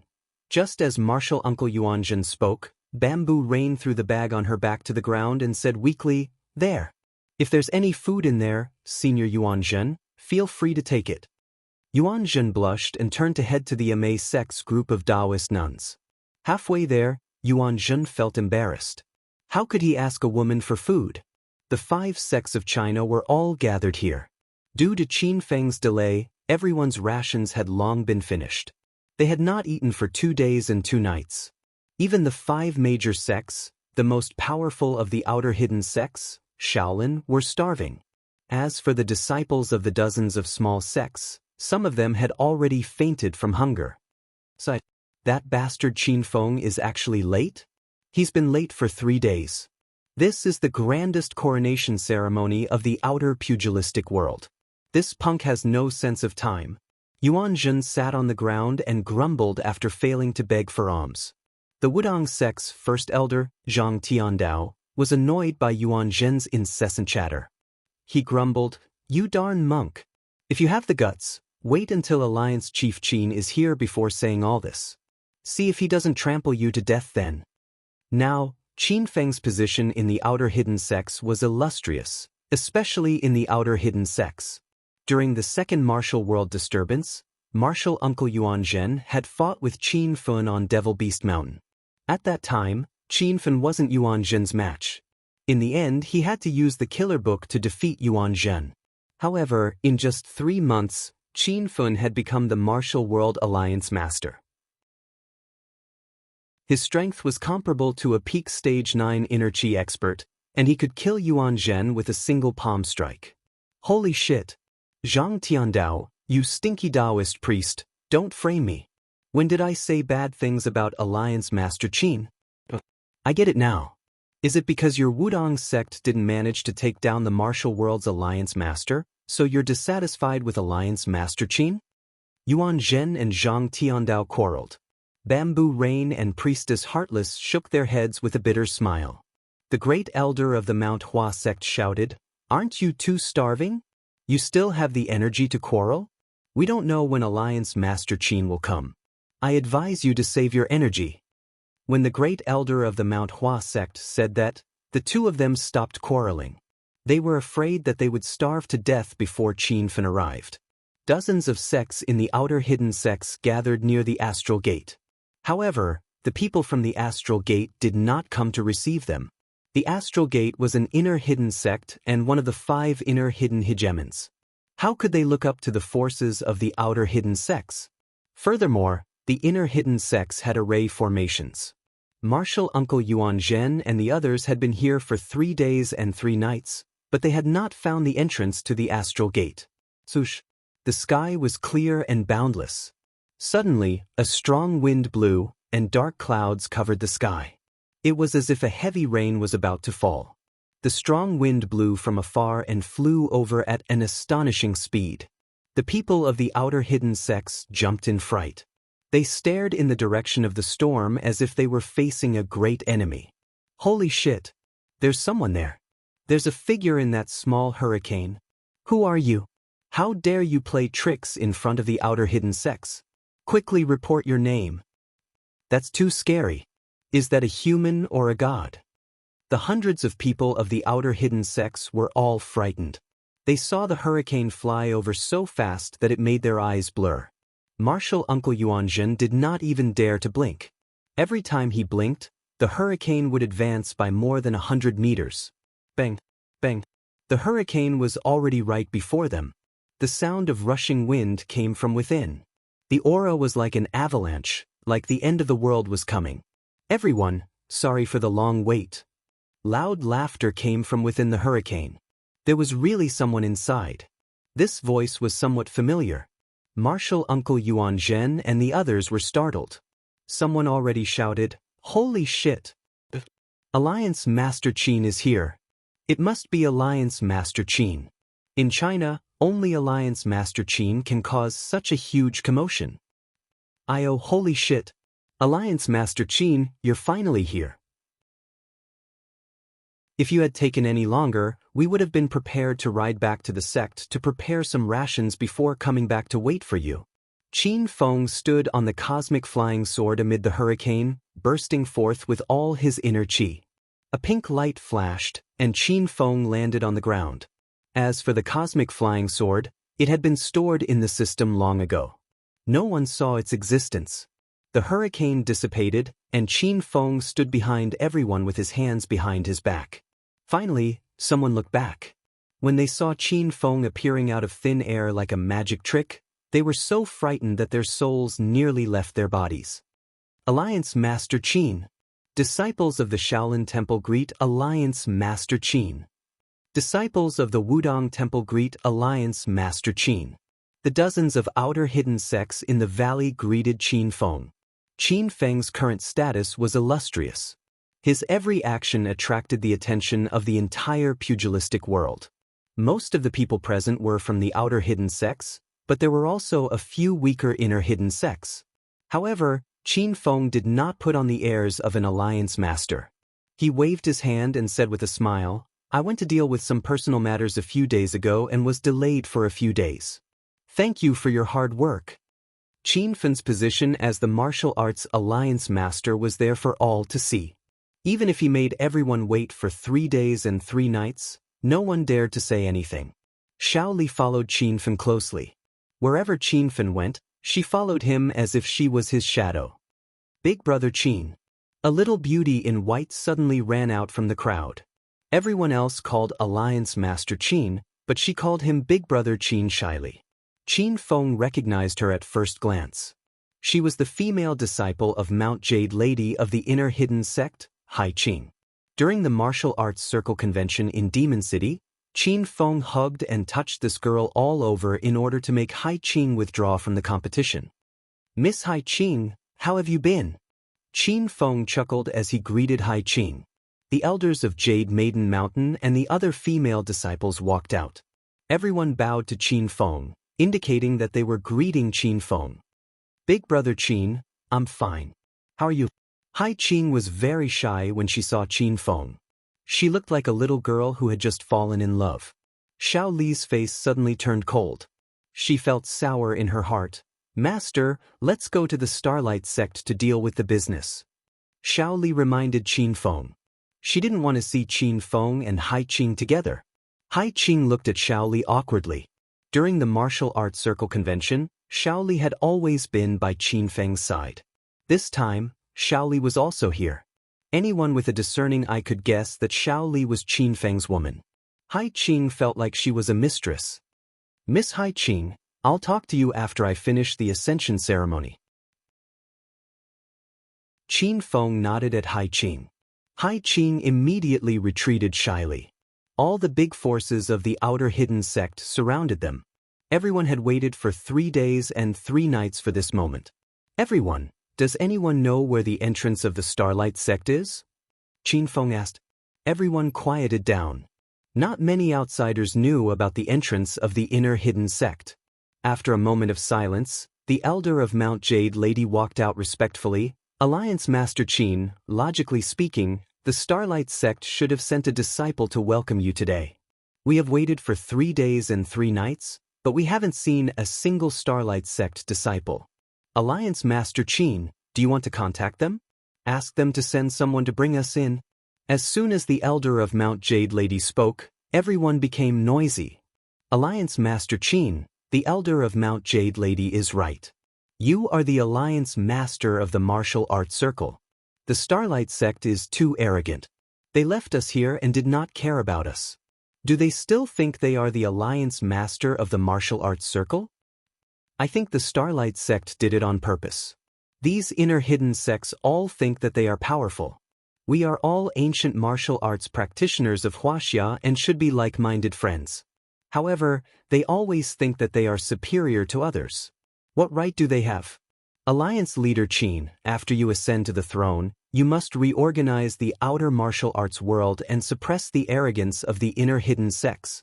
The beauties of Jade Maiden Mountain, don't misunderstand, I was talking about some of the inner hidden sects, I wasn't talking about you. There were many forces in the outer hidden sect and they had existed for hundreds of years. Conflicts between the sects naturally existed and they were about to explode. It just so happened that Qin Feng had become the Alliance Master of the martial arts circle with the identity of an outer hidden sect. This gave the outer hidden sects who had been oppressed a backer. After enduring for so long, it was time for them to rebel. Qin Feng looked around the boundless valley but he did not see any buildings. It seemed like the inner hidden sect had set up a formation. Qin Feng had some understanding of formations now. The inner hidden sect's formation was most likely an invisible formation. Their sect was actually built here, it was just that no one could see it. Elder Hai Feng, can you tell me what the formation in your sect's base looks like? Qin Feng asked the elder of Mount Jade Lady as he walked into the sect. Hai Qing stood beside Qin Feng shyly. She lowered her head and said nothing. Elder Hai Feng hesitated for a moment before she finally said, Alliance Master Qin, the inner hidden sect does indeed have a formation. Moreover, the formation is similar. However, this is our sect's secret. Normally, we won't leak it. However, Alliance Master Qin has an illustrious position. I can tell you in private. Qin Feng nodded and brought Hai Feng to the side. Hai Feng did not delay any further and immediately said, Alliance Master Qin, Mount Jade Lady uses the Earth Shield formation. That formation hides the entire sect underground. Actually, the sect's buildings are still above ground. However, without breaking the formation, even if you walk to the surface, you won't be able to see our sect's base. Qin Feng's eyes flickered. It seemed like the inner hidden sect was indeed many times more powerful than the outer hidden sect.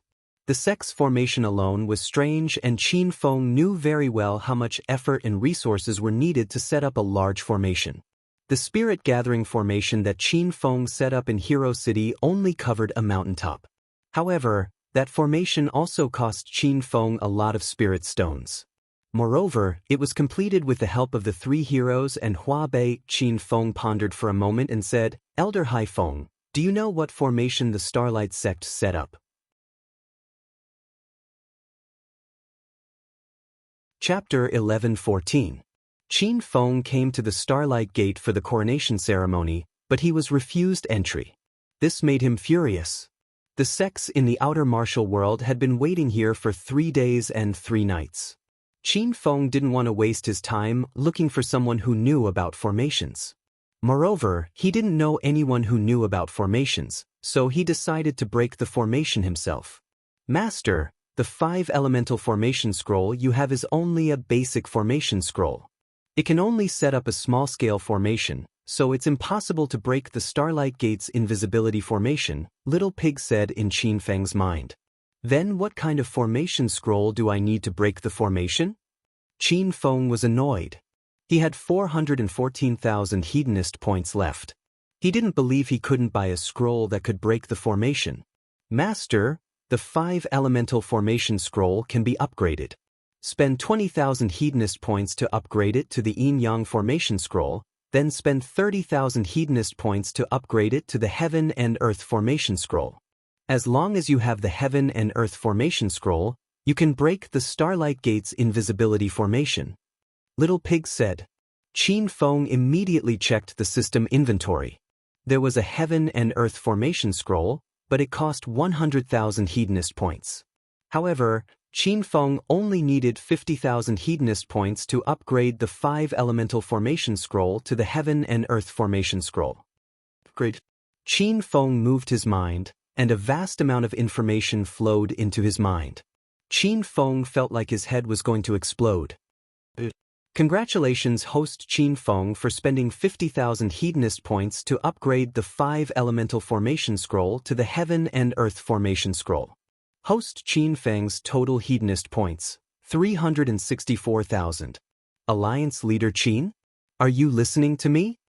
Qin Feng heard Elder Hai Feng calling him as soon as he finished upgrading the Heaven and Earth formation scroll.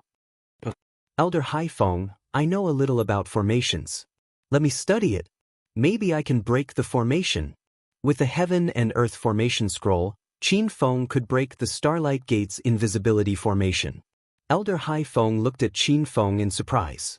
She didn't expect Qin Feng to know formations at such a young age. Alliance leader Qin, this inner hidden sex invisibility formation is very clever and powerful. Why don't we find someone who knows formations to help us? After regaining her composure, Hai Feng looked at Qin Feng cautiously. She still didn't quite believe that Qin Feng would be able to break the spell formation. Spell formations weren't like cultivation, and not just anyone could master them. Furthermore, Qin Feng was so young that it was impossible for him to be proficient in spell formations. Qin Feng didn't bother explaining things to Hai Feng. After all, he couldn't explain things to her about the system. Qin Feng brought Hai Feng back to the crowd. Alliance leader Qin, are we going to break the formation? I know a few formation masters. Should I call them over now? Who the hell are these people from Star Sect? To actually block Alliance Master Qin outside, simply do not know the rules. The crowd was in an uproar again. Some people complained, while others gave Qin Feng advice. Qin Feng waved his hand to calm everyone down. He said calmly, "Don't worry, everyone. Sit here and wait for a while. I'll go break the formation." Qin Feng's words stunned everyone. Some people even thought there was something wrong with their ears. Alliance leader Qin, what did you just say? You want to break the array by yourself? This won't do. Alliance leader Qin, this is the base of Star Sect. They are also one of the hidden 5 hegemons. The sect's formation is very powerful. How can one person break the formation? Everyone tried to persuade Qin Feng. Everyone knew that Qin Feng was very powerful. However, no one was optimistic about Qin Feng breaking the invisibility formation of the Star Gate alone. Master! Shaoli was also confused. She grabbed Qin Feng's arm and didn't know what to do. Qin Feng understood what everyone was thinking, but he didn't bother to explain. He waved his hand and said, "Okay, wait quietly for me. I'll knock out whoever talks nonsense and let him sleep for a while." As soon as Qin Feng said this, the crowd immediately became quiet. Under Qin Feng's majesty, no one dared to disobey him. Looking at Qin Feng and Shaoli walking into the depths of the valley, everyone shook their heads and sighed. They still didn't think that Qin Feng could break the formation. At this time, in Star Sect, dozens of elite disciples were guarding the door. They were not far from the people of the martial arts world. The people of the martial arts world couldn't see them, but they could clearly see everyone's every move. Is that guy the alliance leader of the martial arts world? He looks so young. Humph. A brat who hasn't even grown his hair.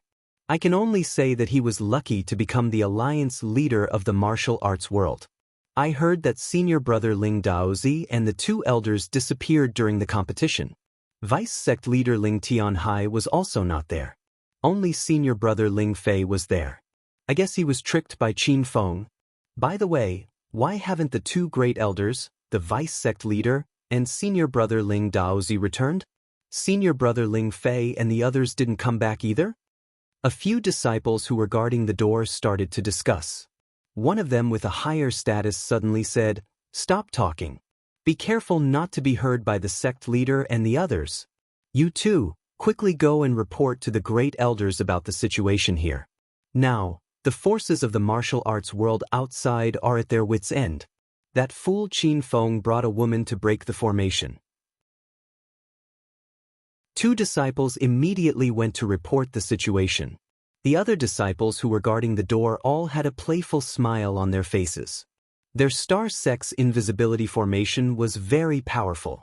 Qin Feng went to break the formation alone? It was simply a fool's talk. "Master, are you really going to break the formation?" Shaoli still couldn't believe it. She usually didn't see her master play with formations. Qin Feng walked to a valley and suddenly stopped. He squatted on the ground and said as if he was talking to himself, "Of course I'm going to break the formation. Otherwise, why don't I bring you to do it in the wild?" Shaoli understood what he meant by doing it in the wild. She immediately blushed and said, "Master, if you really want it, Shaoli has no objection." Qin Feng was just joking, but he didn't expect Shaoli to take it seriously. Looking at Shaoli's shy face, Qin Feng smiled and patted her head. "Don't think too much. I'm really going to break the formation. The spiritual energy fluctuations in this area are strange. I suspect that we are standing in the base of the star sect." After obtaining the heaven and earth formation, Qin Feng's mind was filled with a lot of knowledge related to feng shui and stars. He quickly found the abnormality in the valley. Shaoli's eyes widened.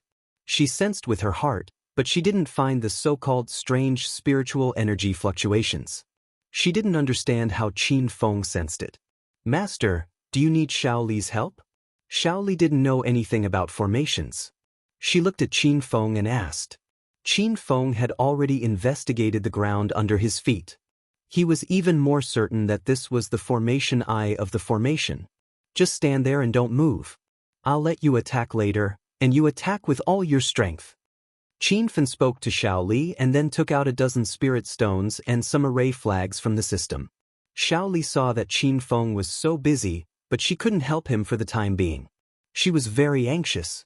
After fiddling with it for a while, Qin Feng inserted a formation flag and placed spiritual stones on a formation eye. The position of these formation flags was very particular, and the spiritual stones were also imprinted with Qin Feng's internal qi. "Shaoli, attack that formation flag area with all your strength." Shaoli was at a loss. Suddenly, she heard Qin Feng's voice. Qin Feng had already launched his attack. Destructive fire, sword qi, whip shadow, fist wind, purple lightning. Qin Feng used all kinds of attacks that could be used to attack the formation eye. A loud noise came from all directions. It was as if a muffled thunder had fallen from the sky. Shaoli was startled. After she came to her senses, she quickly began to attack with her palms. Rumble! As soon as Shaoli attacked, a cold wind enveloped the surroundings. It was so cold that Qin Feng shivered. As a ghost cultivator, Shaoli's cultivation method was very strange. Every time she clapped her palms, violent yin qi would gather in her palms. It was as if she wanted to devour a living person. "Master, are we going to keep attacking like this?" After dozens of palms, Shaoli asked Qin Feng in puzzlement. This was because Shaoli didn't know the formation eye at all. She felt that she had been attacking the air non-stop. That action was so strange. "Just attack. Use all your moves. There's a formation eye there. As long as the formation eye is destroyed, the formation will be loosened for a short period of time. At that time, you'll be able to see the Starlight Sect's base. Qin Feng explained as he sped up his attacks. This time, Xiaoli threw caution to the wind. She treated the Formation Eye as the most hated ghost face evil king and launched a crazy attack. Bang bang bang. Rumble. The ground within a few hundred meters of Qin Feng cracked.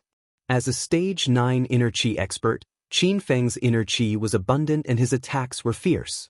On the other hand, Xiaoli was only a Stage 6 ghost cultivator. Soon, the supply of yin chi in her body couldn't meet the demand, and the surrounding yin chi became weaker. Master, I can't do it anymore. Xiaoli looked at Qin Feng with a depressed expression. Qin Feng knew that Xiaoli had tried her best. Just when he was about to persuade her to rest, the sound of galloping horses came. Hundreds of martial artists from the martial arts world rushed over. Alliance leader Qin, what are you guys doing? Everyone rushed over when they heard the loud noise. They were stunned by the scene in front of them. They saw Qin Feng and Xiaoli attacking the air like idiots. Everyone come and help me. There's a Formation Eye in the area where I planted the formation flag. As long as we destroy the Formation Eye, we can temporarily break the formation. Qin Feng explained quickly. Everyone was puzzled. Most of them didn't believe Qin Feng's words. Suddenly, a white figure flew over. It was Hai Qing from Jade Maiden Mountain. Big brother Qin, let me help you. Hai Qing didn't care whether Qin Feng was telling the truth or not.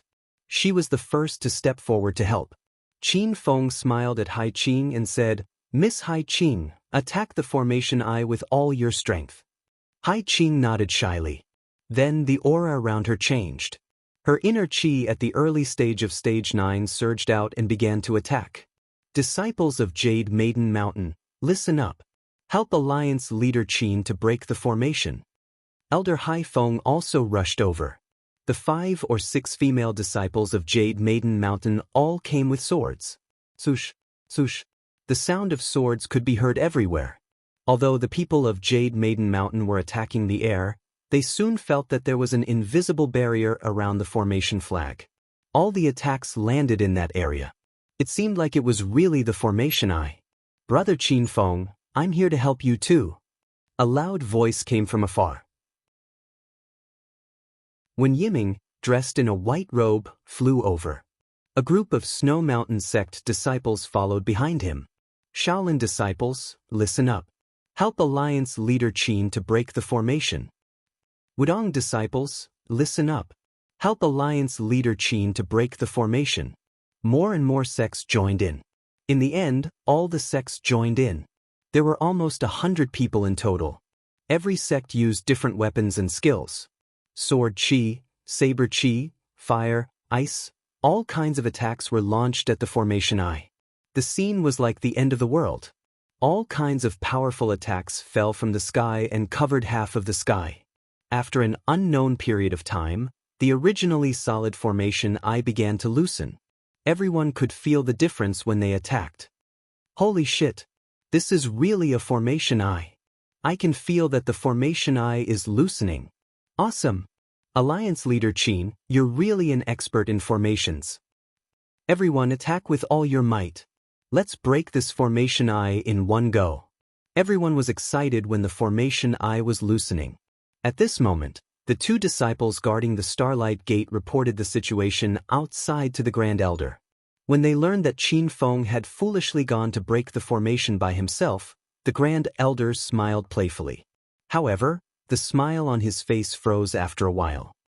Holy shit! Is it an earthquake? It's not an earthquake. Someone is breaking our invisibility formation.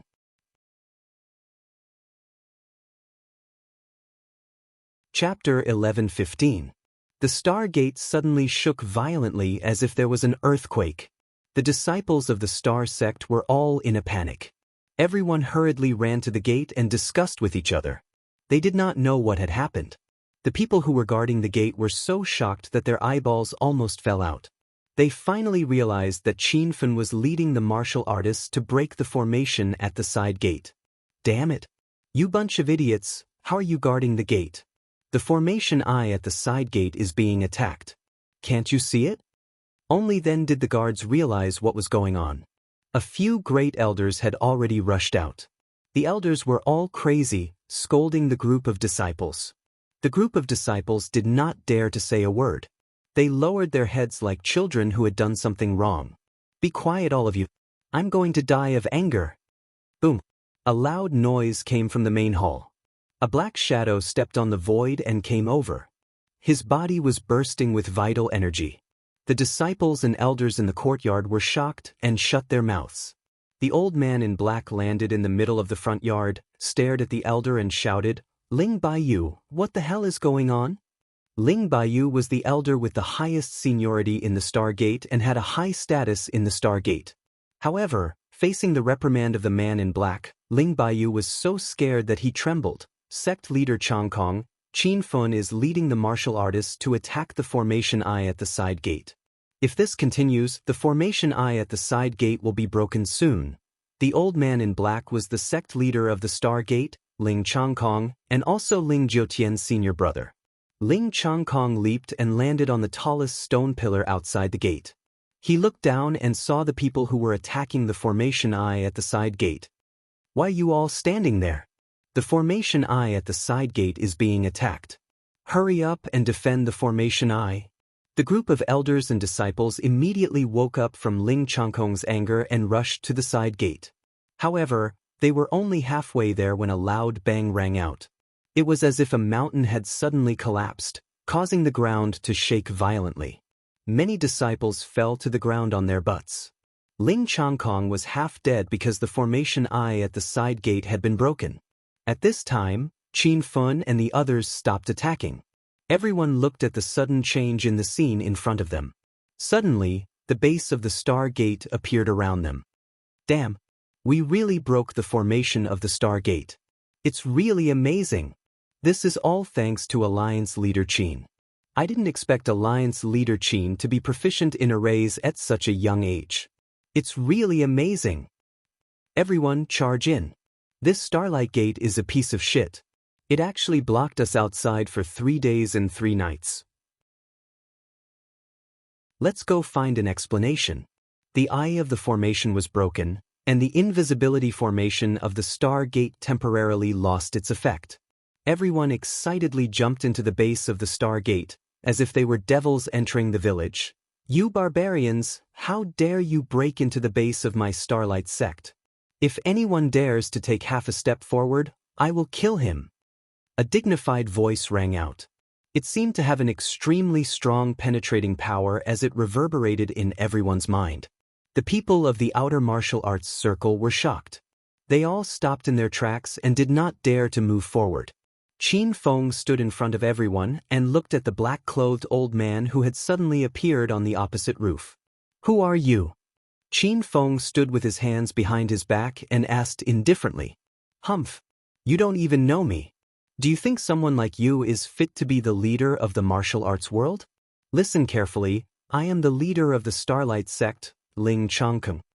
After Ling Changkong revealed his identity, the surrounding people immediately exclaimed. The people of the outer martial arts circle looked at Ling Changkong nervously. This was the leader of the Starlight sect.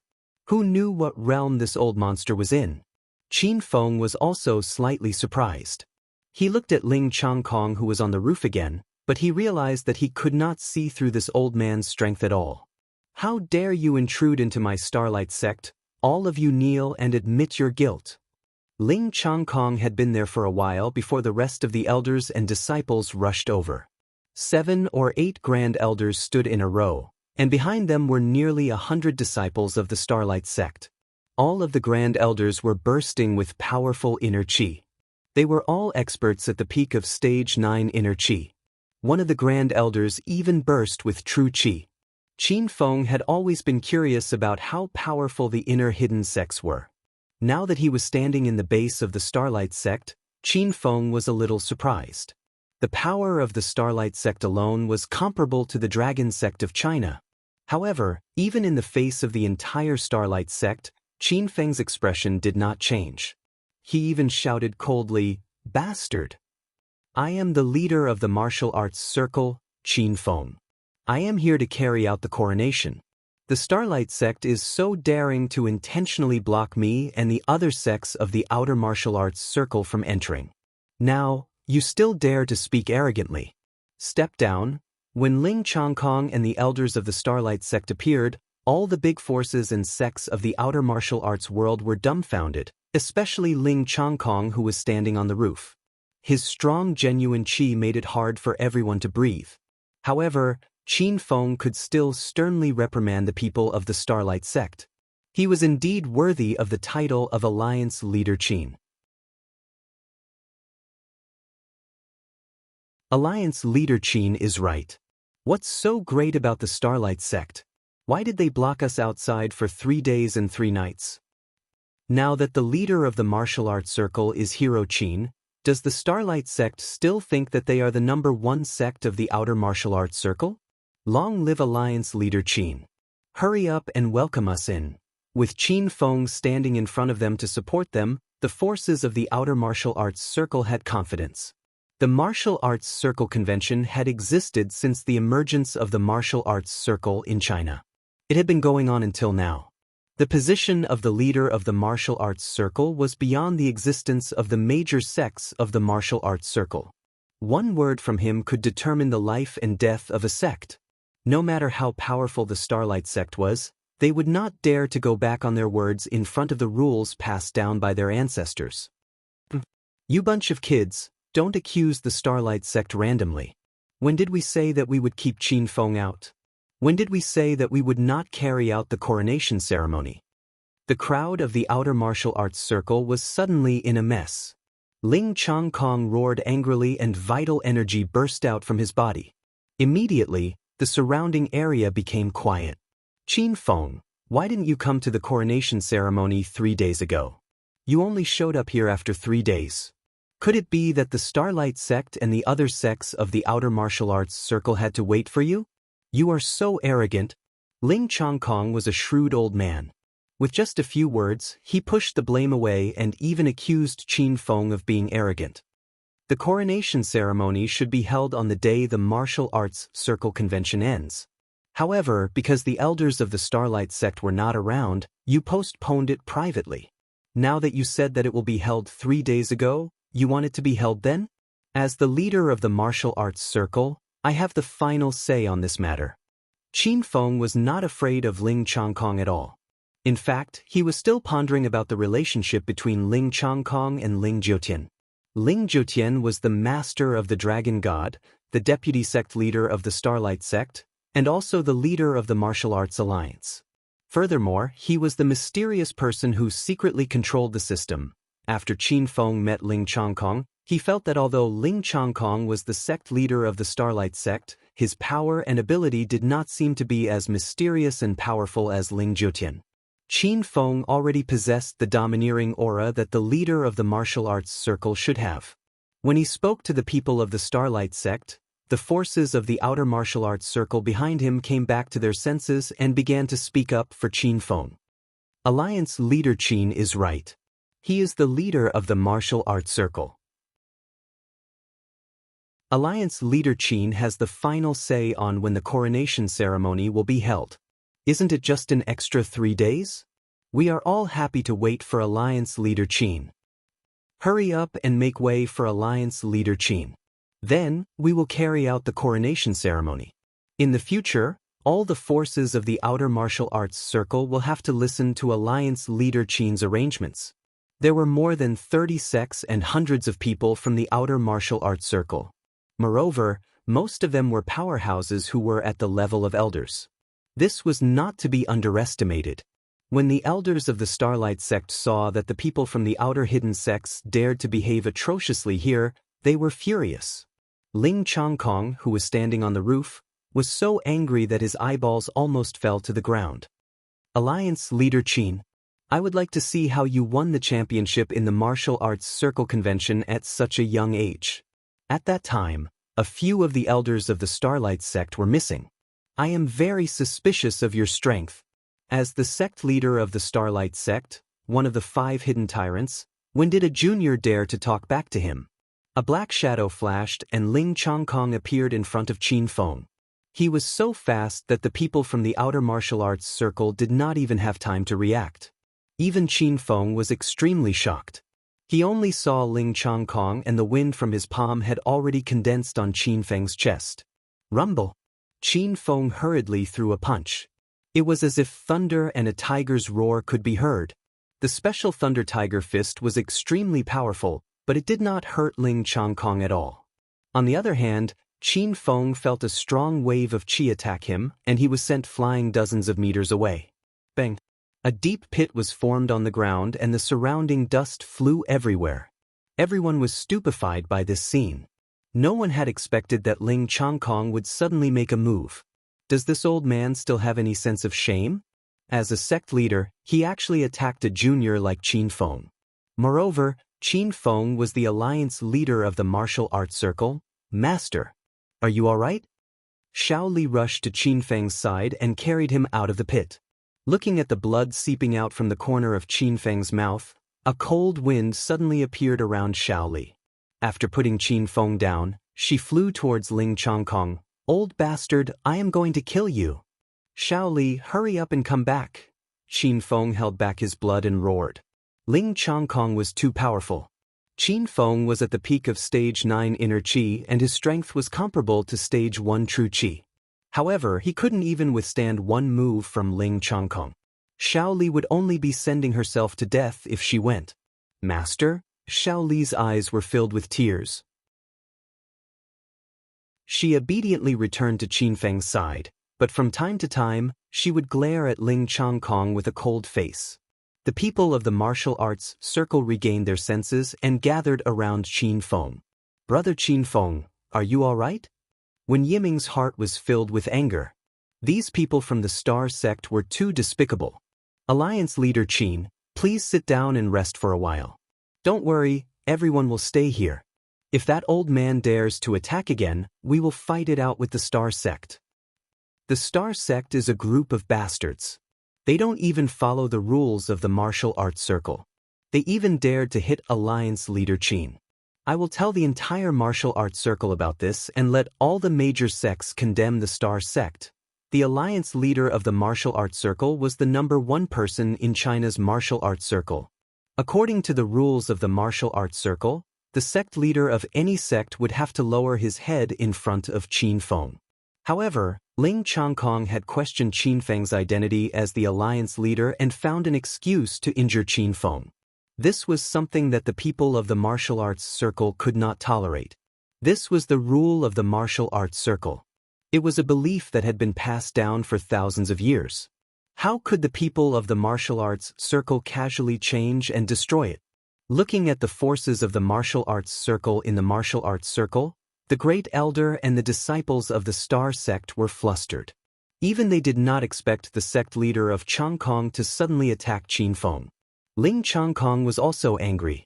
After slapping Qin Feng, he regretted it. It would be better if he could kill Qin Feng with a single slap. In that case, the alliance leader could be replaced. However, Qin Feng did not die.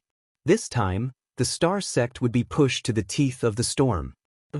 I was only sparring with Alliance leader Qin. How could I break the rules of the martial arts circle? Alliance leader Qin's strength is really regrettable. If someone with such a skill could be elected as the alliance leader of the martial arts circle, I think the martial arts circle of China will really decline. Ling Changkong quickly defended himself.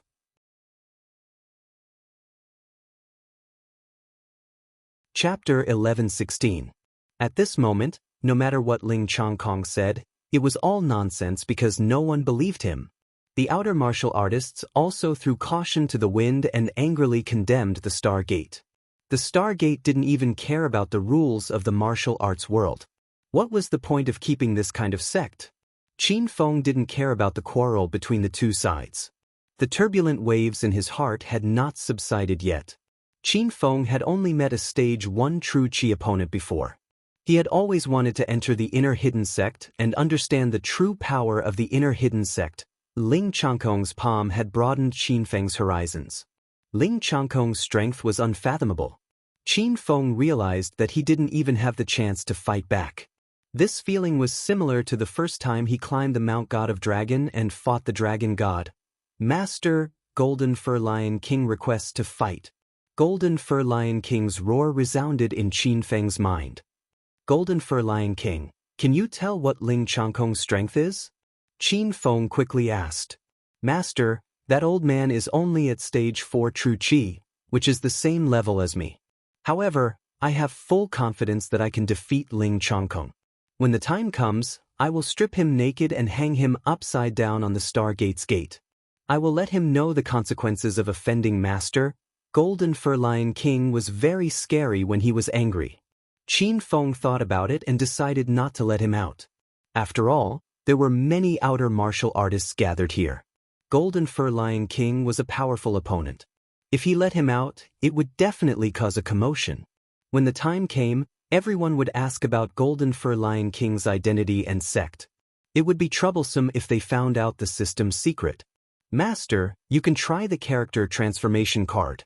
If you're lucky, you can draw a powerful hero. Little Pig gave Qin Feng another suggestion after knowing what he was thinking. Qin Feng remembered the character transformation card that he received when he completed the Superstar Mission 2. Qin Feng now had 3 character transformation cards. Each of them could randomly draw a hero from the Palace of Heroes, and he would have the hero's peak strength for half an hour. Draw, Qin Feng thought, and one of the character transformation cards suddenly disappeared. In the Palace of Heroes, the thousands of stars suddenly shone brightly and the weather changed. One of the stars exploded in the dark night and blossomed into a magnificent color. Congratulations, host Qin Feng. You have used the character transformation card to draw Qiao Feng. You will have the hero Qiao Feng at his peak strength for half an hour. The system notification rang in Qin Feng's mind. He was stupefied. He had drawn the demigods and semi-devils Qiao Feng. Qiao Feng character level, True Qi level 4. Character consummate skills, 18 dragon subduing palms, dog beating stick technique, dragon capturing skill. Rumble. As soon as Qin Feng finished reading Qiao Feng's introduction, a violent explosion erupted from his body. Qin Feng, who was originally heavily injured, suddenly felt as if he had been revived. Moreover, his body burst forth with surging true Qi. It was an unprecedented feeling of power. Master, what's wrong? Don't scare Xiaoli. The sudden change in Qin Feng's body scared Xiaoli so much that she threw herself into Qin Feng's arms and cried. Jade Maiden Mountain's Hai Qing was also so anxious that tears fell from her eyes. She squatted beside Qin Feng and examined his condition. I, Wen Yiming of Snow Mountain Sect, am here to challenge you and avenge my brother Qin Feng. Wen Yiming also thought that Qin Feng's body was in trouble, so he rushed forward with his sword in his hand. The forces of the outer martial arts world were very afraid of the Star's Gate before, but now they were all enraged. They followed behind Wen Yiming and rushed into the Star's Gate. Everyone was from the martial arts world, and after their hot blood was ignited, they were all good men. Rumble. Another loud explosion sounded. Unbeknownst to them, Qin Feng had already landed in front of them. Qin Feng had stomped on the ground, creating dozens of cracks, and the earth shook a few times. Brother Qin Feng? Wen Yiming looked at the back of the figure standing in front of him with a shocked expression. He felt as if he had seen a ghost. The martial arts world people who rushed over from behind stopped abruptly and stared at Qin Feng's tall and sturdy back in disbelief. Wasn't Alliance leader Qin seriously injured and his body even exploded? When did he come here? Heroes, stand here and don't move. That old dog Chang Kong from the Star's Gate wants to challenge me? Then I'll play with him. Qin Feng's voice changed. It was deep and strong as if it came from far away. His aura changed dramatically, and the surging true Qi emitted from him made the row of great elders of the Star's Gate break out in a cold sweat. The martial arts world people were all dumbfounded, including Xiao Li and Hai Qing. A second ago, they were still hugging Qin Feng, and the next moment, Qin Feng was hundreds of meters away. You're at the true Qi stage? That's not right. You were clearly at the pinnacle of stage 9 inner Qi. Even the sect leader of the Star's Gate, Ling Changkong, was confused. He was sure that Qin Feng was only at the pinnacle of stage 9 inner Qi. Could it be that he broke through with a single palm strike? Ling Changkong, your star's gate has offended me. You'll regret it. Qin Feng didn't care about Ling Changkong's doubts. With a roar, his figure suddenly disappeared. Swish. Qin Feng didn't take out his flying sword, but his speed was as fast as stepping on a flying sword. He didn't attack Ling Changkong directly. Instead, he flashed rapidly in the surroundings, feeling and adapting to the realm of Stage 4 True Qi. Following Qin Feng's flashing, the surrounding wind started to blow. Is this the strength of a Stage 4 True Qi? Qin Feng was so excited that he wanted to laugh wildly. Everyone was dumbstruck. Qin Feng's strength suddenly increased, and no one could see his explosive speed clearly. Only Ling Changkong, who was standing on the roof, had a dignified look in his old eyes. Stinking brat, let's see how much ability you have. Ling Changkong's sudden attack was also frighteningly fast. His figure was already 100 meters away on the plains, but his voice was still floating on the roof. Rumble! A loud sound exploded behind the crowd. At this moment, everyone came to their senses. It turned out that Qin Feng and Ling Changkong had already rushed out of the Star's Gate and started fighting on the plains in the distance. Brat, don't run if you have the guts. Ling Changkong sent out a few palm strikes, but none of them hit Qin Feng. Qin Feng had already adapted to Qiao Feng's peak strength. He wasn't running away at all. He suddenly stopped in his tracks. Both of his palms moved in a seemingly slow and ordinary manner. In the blink of an eye, Qin Feng sent out a few palm strikes. The roar of a dragon passed by, and the wind from the palm strikes condensed into several dragons that soared into the sky. 18 subduing dragon palms. Rumble! With a roar, Qin Feng sent out a shocking aura. The soaring True Qi was as if it didn't care about its life. In an instant, it enveloped Ling Changkong. Ling Changkong thought that Qin Feng wasn't his opponent, so he didn't put Qin Feng in his eyes at all. By the time he sent out 2 palm strikes, it was already too late. Rumble! Both of them were experts at the 4th level of True Qi. When their True Qi collided, it was simply a disaster. Everyone standing hundreds of meters away was pushed back by the violent airflow, and those with lower strength were directly knocked to the ground. The valley shook, and the ground cracked open to form a huge pit. The speed of Qin Feng and Ling Changkong's battle was extremely fast. In the eyes of the crowd, they were just 2 black shadows. It was impossible to determine the exact process of their battle. Bang! With the 18 subduing dragon palms, Ling Changkong was directly smashed into a mountain peak. The wind from the palm strikes behind him all landed on Ling Changkong's chest, and he was forcefully smashed into the middle of the mountain peak. Not good, sect leader Changkong is being attacked. Everyone, hurry up! The few elders who were guarding the side entrance of the Star's Gate were dumbstruck. When they regained their senses, someone let out a strange cry and rushed towards the battlefield. The entire Star's Gate was mobilized. Hundreds of people burst out with a powerful aura, as if there was an earthquake. Heroes and warriors, let's stop the people from the Star's Gate. As soon as the disciples on the other side moved, Wen Yiming shouted. He and Shaoli had already pounced forward, looking like they were ready to fight at any time. Hai Qing also quickly waved his sword and rushed over. He even shouted at Elder Hai Feng, Elder, let's help Big Brother Qin. Rumble! In an instant, the elders from the various sects came back to their senses. The outer martial arts world was mobilized for Qin Feng. Hundreds of people immediately formed a human wall, blocking the path of the people from the Star's Gate. You bunch of outer hidden sect trash, how dare you behave atrociously in the Star's Gate? Hurry up and get out of the way, or else you'll be in trouble. The people from the Star's Gate suddenly stopped. Although they looked down on outer hidden sects like Shaolin and Wudong, the elders of the Star's Gate still felt a little guilty in the face of so many people from the sect. Today I, Wen Yiming, will be as long as my sword lives. If my sword dies, I die. Wen Yiming was also a disciple of the Snow Mountain sect, one of the 5 tyrants of the Inner Hidden sect. However, he had always disliked the behavior of the Inner Hidden sect that looked down on the Outer Hidden sections. Disciples of Jade Lady Mountain, listen up. Stop the people from the Star's Gate with your lives. Elder Haifeng, who was from the inner hidden sect, was also furious.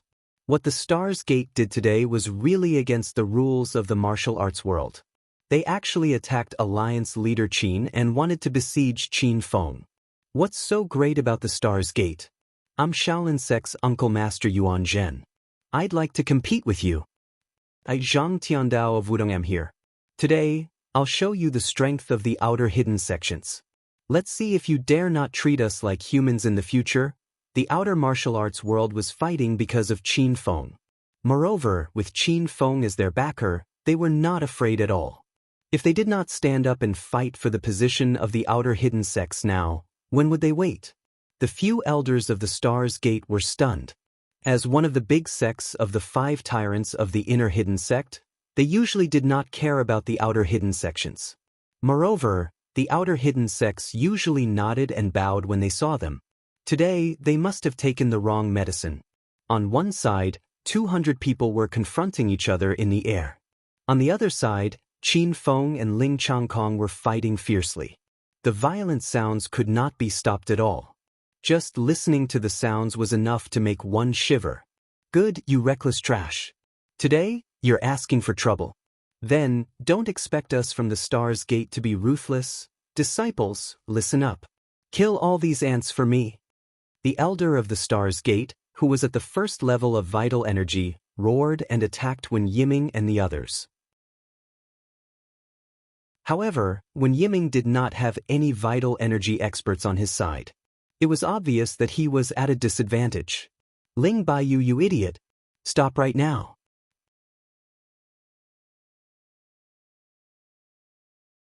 Chapter 11:17. Ling Changkong was fuming with rage. The reason why he dared to attack Qin Feng was because he had already found an excuse. Ling Changkong used the excuse of doubting Qin Feng's strength to spar with him. Even if he injured Qin Feng, it wouldn't be a big deal. However, Ling Baiyu led the Star Sect to fight against all the outer hidden sections. Wasn't this a suicidal action?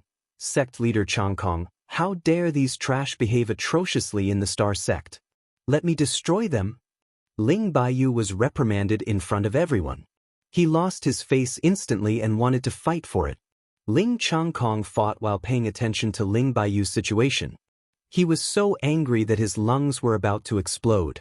Destroy my ass. Just guard the Star Sect with your men. Don't do anything.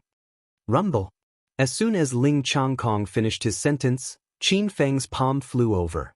Ling Changkong was worried about the situation over there. He was distracted and was once again slapped into the deep pit by Qin Feng.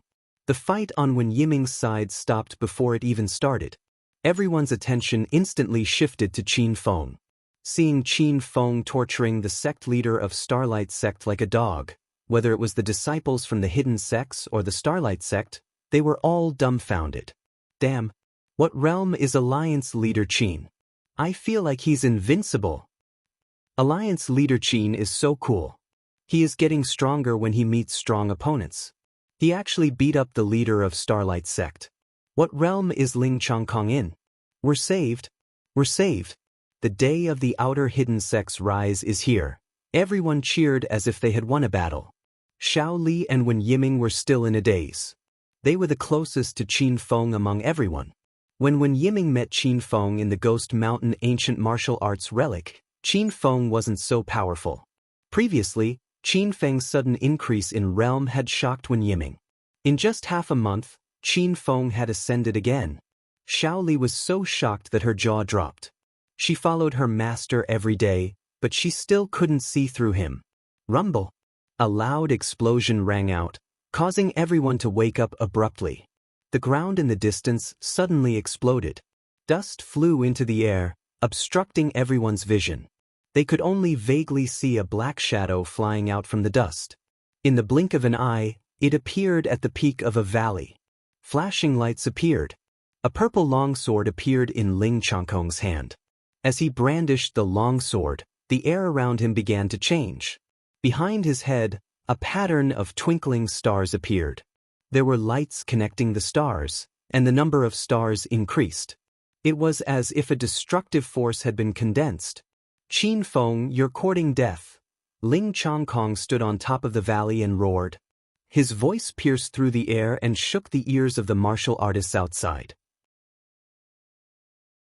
As the sect leader of the Stellar Sect and a Stage 4 True Qi expert, Ling Chongkong had forgotten how long it had been since he was injured, or how long had it been since someone dared to fight with him. However, today, he was beaten into a sorry state by the young Qin Feng. Ling Chongkong was completely enraged, and he unleashed the ultimate technique of the Stellar Gate, the Stellar Sword Art. Buzz buzz buzz. The cries of swords rang out everywhere. The number of stars behind Ling Chongkong's head had already reached 20, but this was not his limit.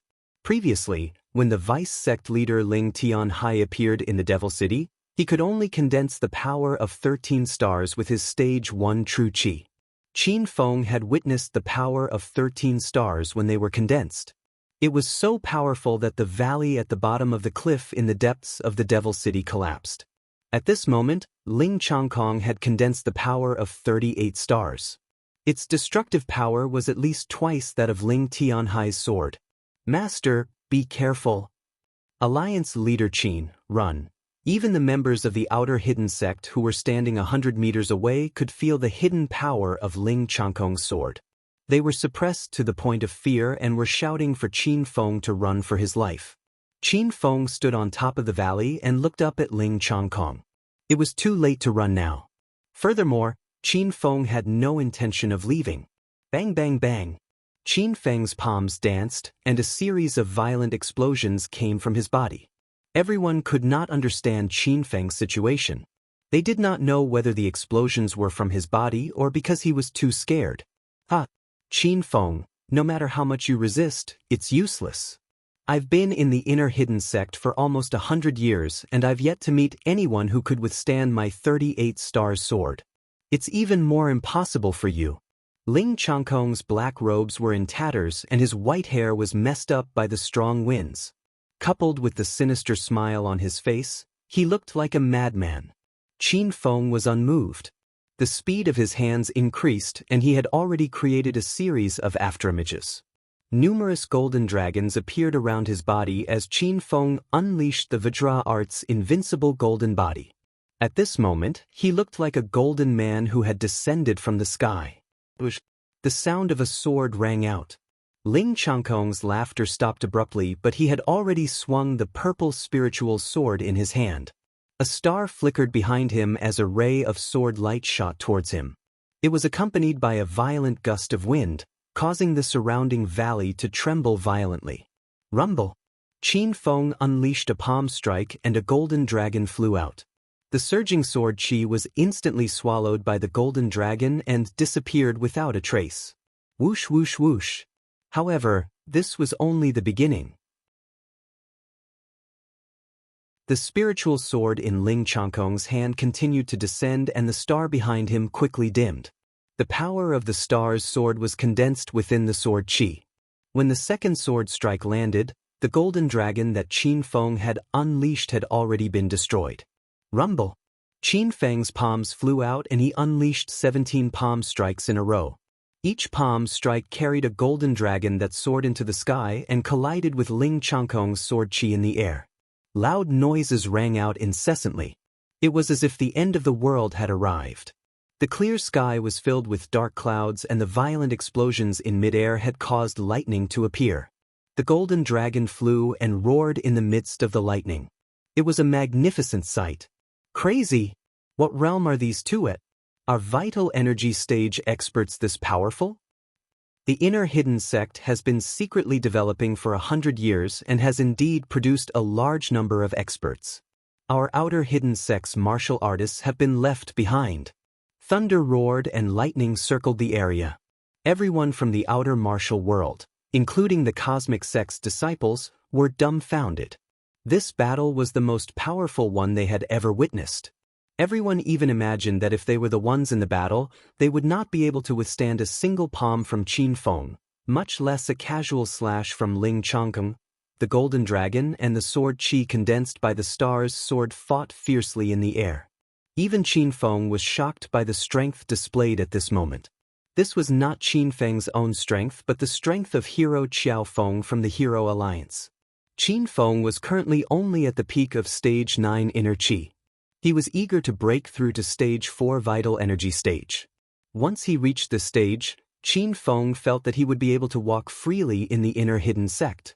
He would also be more confident in investigating Ling Jiutian's conspiracy and investigating the existence of other systems. Rumble. Qin Feng's 18 dragon-subduing palms had been unleashed for God knows how many rounds. All 18 golden dragons flew out and were destroyed by the sword Qi, disappearing into the dark clouds. Ling Changkong's spiritual sword did not stop. There were still 2 stars shining behind him, as if they were the brightest stars in the dark. Ha! Qin Feng, it's time for you to die. After a fierce battle, Ling Changkong had completely lost his mind. Previously, he was worried about Qin Feng's identity as the martial arts alliance master and planned to severely injure Qin Feng to teach him a lesson. Now, however, he wanted to kill Qin Feng. Swish! Ling Changkong's sword chimed fiercely as he slashed down the power of the 2-star sword. The 2-sword Qi condensed and fell like a sword curtain, splitting the air into 2. Buzz! A strange energy wave rippled around Qin Feng's body. A long sword that was as clear as the moonlight appeared in his hand. The sword hilt was engraved with the pattern of a crescent moon. It was cold and elegant. With a sword in hand, he gathered the power of the moon god. This was the rare pink equipment, Moon's Sorrow. Rumble. Qin Feng raised his sword. It was a simple and clean move. A bright light containing the power of the moon god shot out and instantly collided with the 2-star sword. A large hole seemed to have been blasted open in the sky. The valley under Ling Changkong's feet suddenly cracked and some of the buildings in the Starlight Gate collapsed. Rumble. The loud noises were endless and it was impossible to stop. Qin Feng and Ling Changkong disappeared in the dust. The martial artists and the disciples of the Starlight Gate were so shocked that they couldn't breathe. Other than the loud noises of the explosion and the collapse of the mountain, everyone fell into a dead silence. No one moved, and no one said a word. Time seemed to have stopped for 10 minutes. After 10 minutes, the noise caused by the battle between Qin Feng and Ling Changkong gradually subsided.